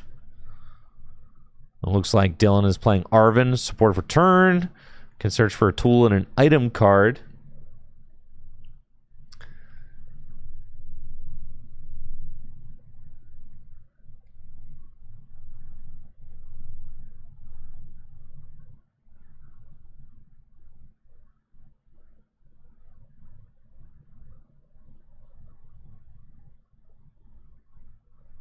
And let's see which ones he goes for. Adventure Bag? There's no way you Arven for a tool and Adventure Bag. Oh, yeah, dude. You ever Arven for 3 tools? Ain't no way, dude. This is the craziest play I've seen all night. Arven for 3 tools. I just need to get a lot of tools, man. 3 of them.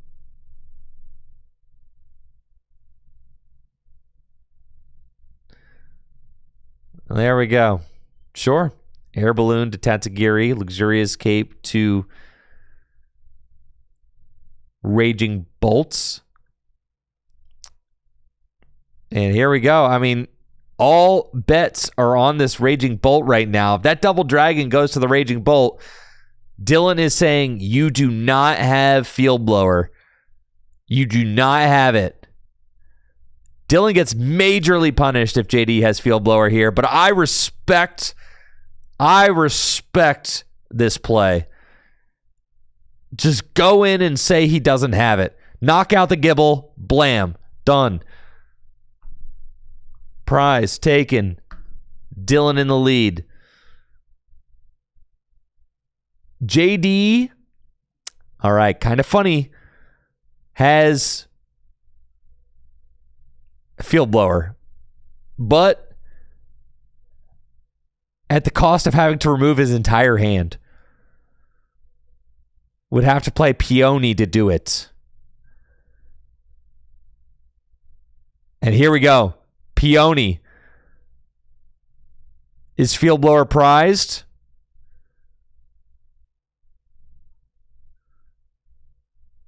No. We see JD eyeing up Field Blower and Bicycle, and there you go. We'll use Field Blower to discard the tools. And this is a very explosive start to our round number 5, folks. Drudagon will be able to revenge for the knockouts.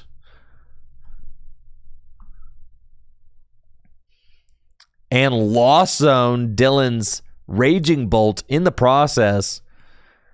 However, if Dylan can find Double Dragon Energy and Lost Zone JD's Drudagon might be the most useful Pokemon in the Dragon deck. And I don't say that lightly, because I understand how good Raging Bolt is. And I understand how good Regidrago is. And I understand how good Garchomp is. But Drudagon is the most important card in the Dragon deck. And to get that card Lost Zoned has a huge impact on the outcome of the game.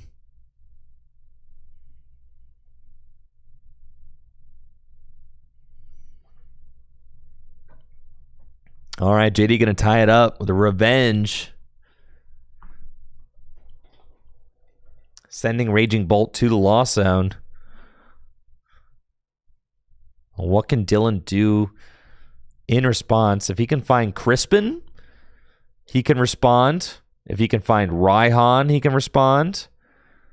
Maybe not Raihan, actually, because there's no fire or water in the discard pile.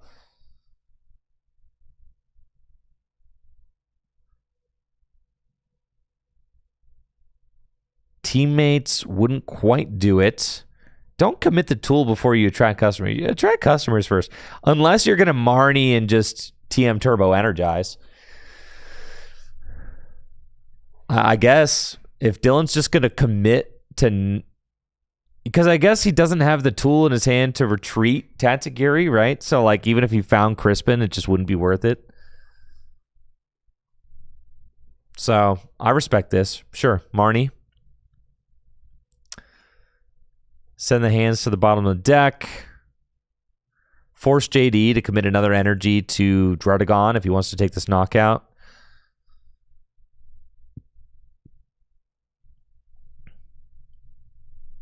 Finds Rescue Stretcher, but the Rescue Stretcher is useless right now because that Raging Bolt got Lost Zoned.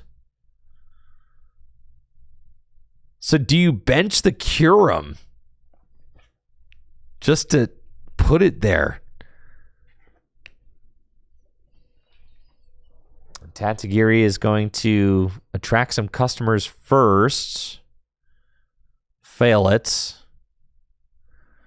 And then TM Turbo Energize to juice a couple of energy onto the Drudagon. Tie game, 5-5 prizes. JD, though, is on the play. And has got a research in hand. Perfect draw there off the Marnie.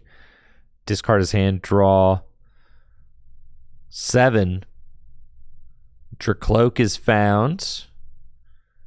Can recon Directive.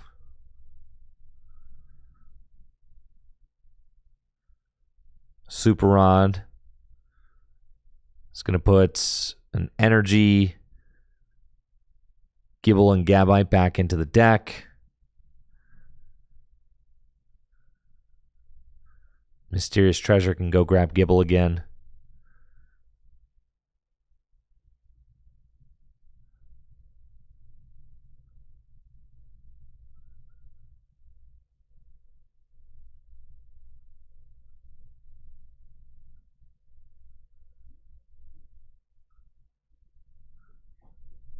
But JD doesn't have a knockouts right now. He committed an energy to the bench Drampa instead of the active. So they are going to take a turn off. Recon Directive. Take a look at the top two. Keep Bird Keeper. And it's just going to have to be a pass. Well, 40 damage. Not exactly a pass. And here we go. Dylan's got Floatstone. Cure him. Has to attract some customers. So let's see. Who do we got? Clara, useless. Right? It's because your Raging Bull got Lost Zoned. It's insane how consequential this Lost City is. And then Dylan, I think, has a Culver's initiative in hand, but can't really afford to play it if... Can't really afford to play it if, unless he wants to get Curumed in the face. No way you play it. You're not just going to, invite your opponent to Curum you, are you?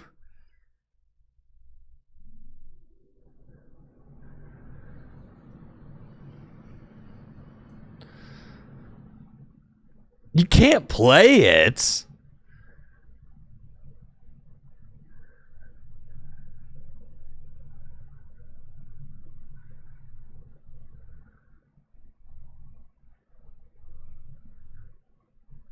Holy crap, he's playing it. Culver says, did I say initiative? Culver says tenacity. Okay. Culver's tenacity has hit the discard pile, and that is a very consequential move because these dragon decks typically play Curum. Curum has the Plasma Bane ability, which says if your opponent has any cards in the discard pile that have Culver's in the name, this Pokemon can use the Triforce attack for one colorless energy. Trifrost does 110 damage to 3 of your opponent's Pokemon. And it looks like Dylan says, well, who cares? 110 doesn't even knock out my guys. Who cares?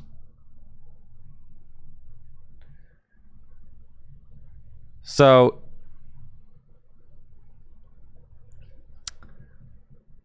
valuing that Culver's tenacity to go get another attacker. And we see that he's got the Regidrago. Can put energy there. And then is it really we're just passing again? That's what we're doing. All right. Yeah, sure, pass. Okay. Back over to JD. JD's got to be licking his chops. So long as he plays Curum, which isn't necessarily guaranteed, I guess. I don't know that I've seen it. So, and JD does have a little bit of a different list. So it's hard to say exactly what JD has and doesn't have in his deck. He might not have Curum in the deck.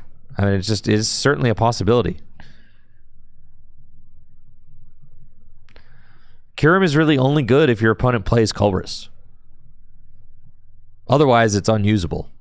So not every single dragon deck is playing Curum. It's just dangerous. I mean, you don't know if your opponent's playing it or not.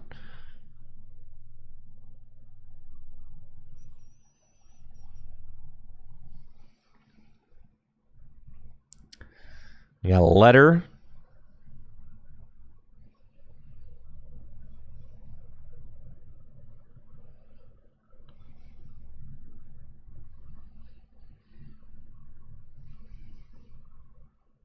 And lightning. Yeah, my guess is that JD might not play Kyurem. I haven't seen it yet, and I've watched him play on stream a few rounds now. So I'm thinking that he does not.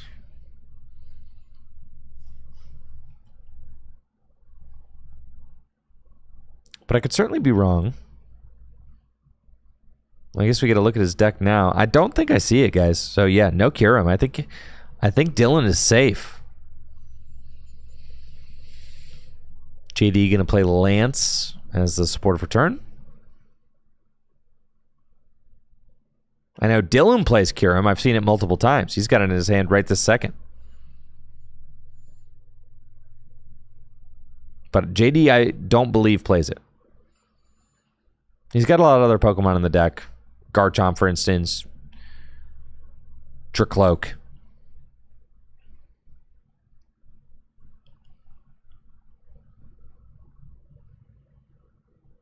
And then JD with another 40 damage poke from Revenge will take the knockout. Let's go to 4 prizes remaining. Dylan will promote Reggie Drago. And now JD's board is looking mighty scary. Especially with the Gabite there. I mean, Garchomp is just such an incredible card. And Gabite having a useful ability too, I mean, really sells the line for me. It jives with what the deck is trying to do. As far as attacking for just 2 energy goes. It shares a energy type with Raging Bolt, who is, you know, kind of the new all-star in the deck. It's always interesting to see how players try to mix together all the energy types that you need in order to have a successful dragon deck. But now, I mean, you see JD's build. He's got the water is shared between Garchomp and Druddigon. The fighting is shared between Garchomp and Raging Bolts.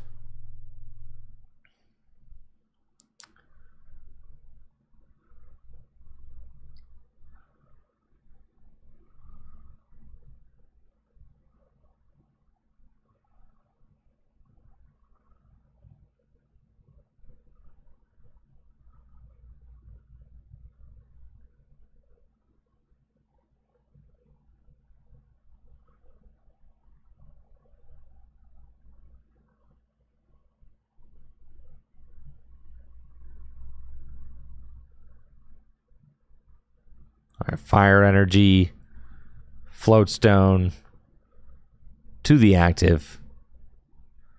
Now retreat into Druddigon. Druddigon will get to take out Druddigon. Revenge, easy 1-hit KO. And Dylan will tie it up at 4-4 prizes.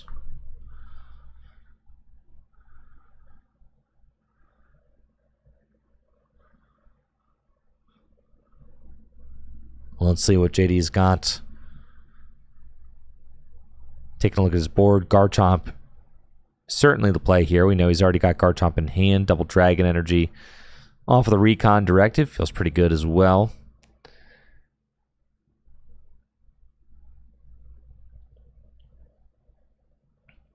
Water Energy in hand too. It's a very easy turn to use Garchomp.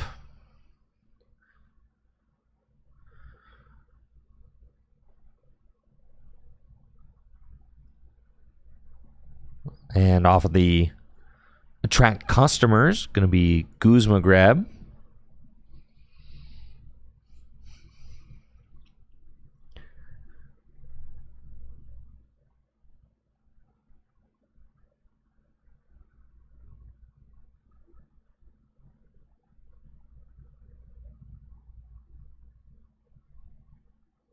Reggie Drago hits the bench. Water Energy to Gabites. And there we go. Garchomp Sonic Slip. Makes it so Garchomp is effectively invincible next turn. Cannot be damaged by attacks or effects of attacks. Birdkeeper. Move that Garchomp into the active spot. And JD will get to grab draw 3.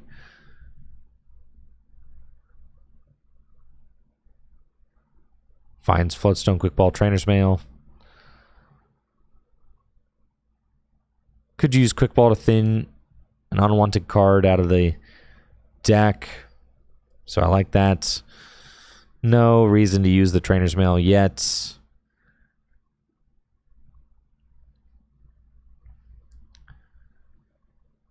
And it looks like Garchomp is going to do some chomping. Trainer's Mail, I think he could have saved Trainer's Mail. It's like kind of just wasted here, right? Like if your hand were to get disrupted, you might as well have Trainer's Mail in the deck. There's absolutely nothing more that JD needs right now. Sure, Wishful Baton onto the Garchomp, but the Garchomp can't get knocked out this turn, so it doesn't really matter. And then Dragon Blade, 160 damage. Discards 2. I guess the argument for using Trainer's Mail is that you're about to use Dragon Blade, so if you want to grab something useful out of the deck. So I take it back. I do like Trainer's Mail getting played there because you can take something good out of the deck and preserve it so that it doesn't get hit with your own Dragon Blade. And you are going to be doing some damage to your deck over the course of 2 turns, discarding the top 4 cards of your deck. It's pretty tough. I have to say, Dylan is looking pretty bodied here. Garchomp is just taking complete control of this game.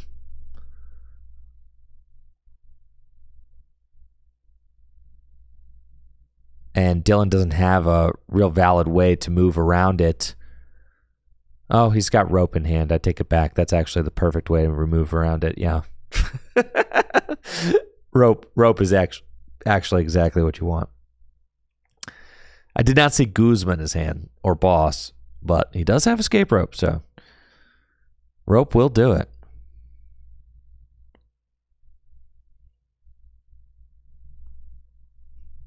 And Dylan's going to play Clara for turn, get up to 2 basic energy and 2 Pokemon from the discard pile back to hand.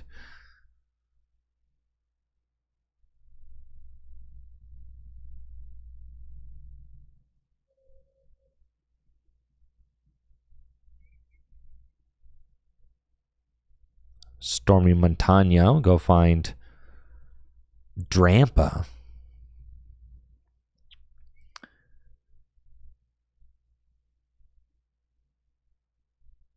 And then with Escape Rope, Dylan can push this Garchomp aside and just take a knockout on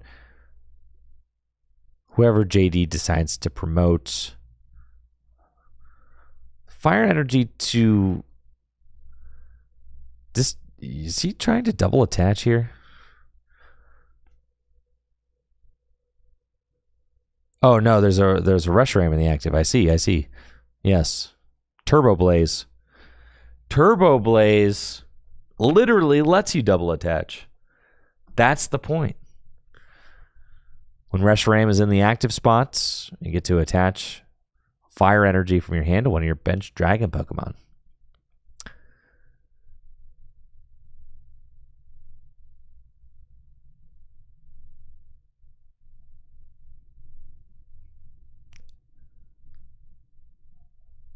And then Dylan's going to send up his Druddigon, preserving the Regidrago with the Floatstone, which I like.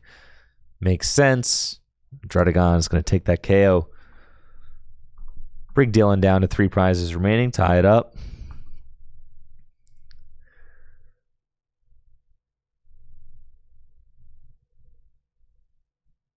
Now, JD still has his Garchomp.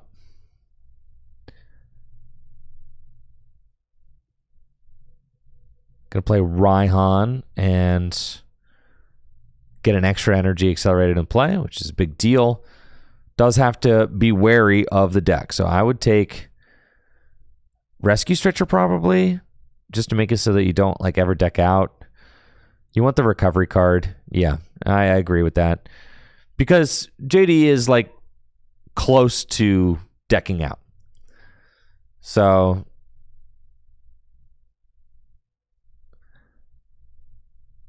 okay, and JD is not using it for that reason. So it's all good.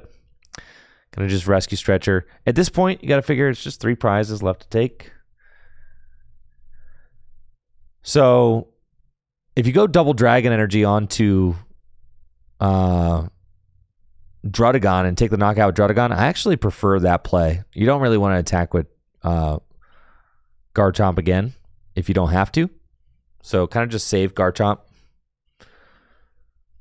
So you could Palpad. Yep. Raihan back into the deck. I really like this play from JD. Don't attack with Garchomp again. Just go double Dragon Energy onto like Drudagon.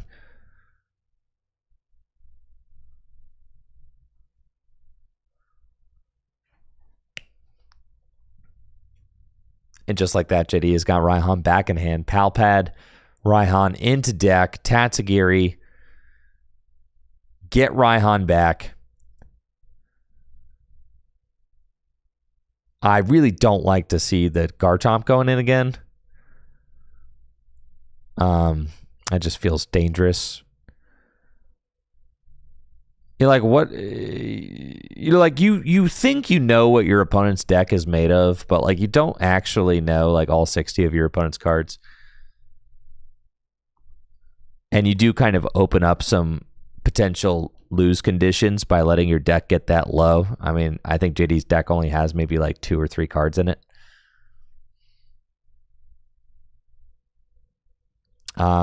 So I would have preferred to see JD, I think, attack with the Drudagon there. Save the Garchomp for the end of the game. I do get that he's trying to get that energy pass back with the Wishful Baton. But deck out is a serious lose con.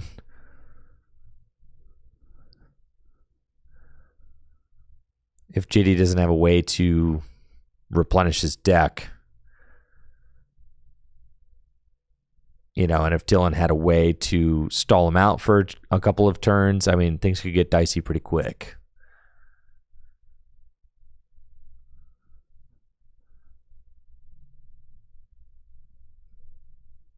I don't think that's going to happen, but still something you should play around if you can.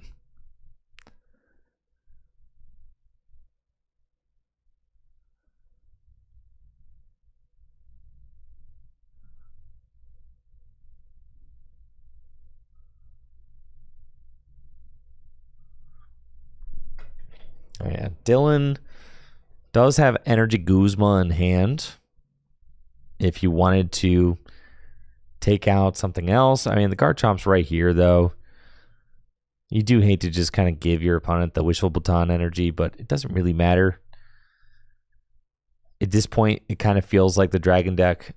You're going to have to just like play Raihans, right? So you don't really have an opportunity to disrupt your opponent's hand. Not to mention, JD's deck is very small, so even an Iono or an N wouldn't really matter because it's Tatsugiri with a U-turn board there. So it's just going to be some trading back and forth coming down the line, I think. Rescue Stretcher brings back Drudagon.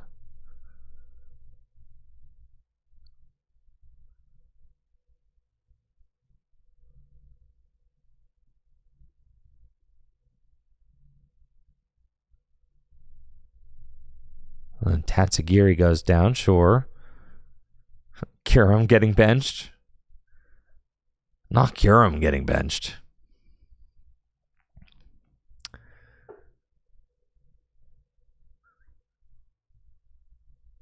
All right, Dylan, we got to make a play.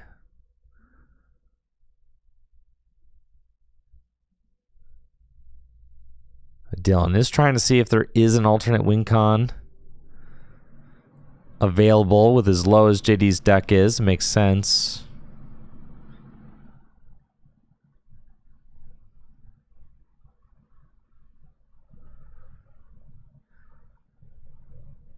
Grass Energy to Drampa. And it looks like he is trying to buy some time.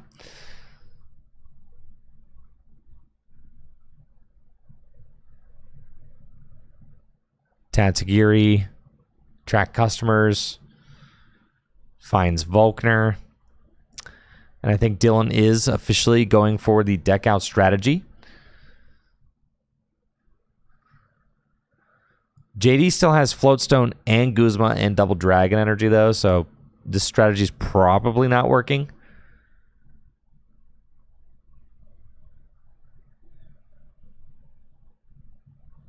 As you see, JD is able to use Guzma and Double Dragon here.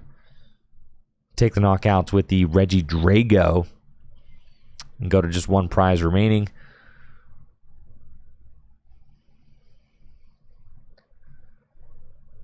There are literally only 2 cards left in JD's deck, so I understand Dylan wanting to go for the deck out angle.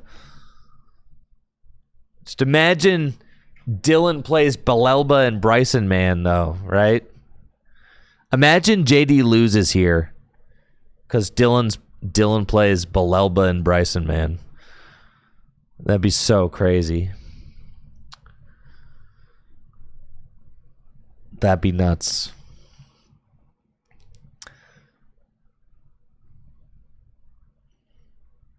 JD's got just one prize left. Only one prize separates JD from his 6th badge here at Full Grip Games.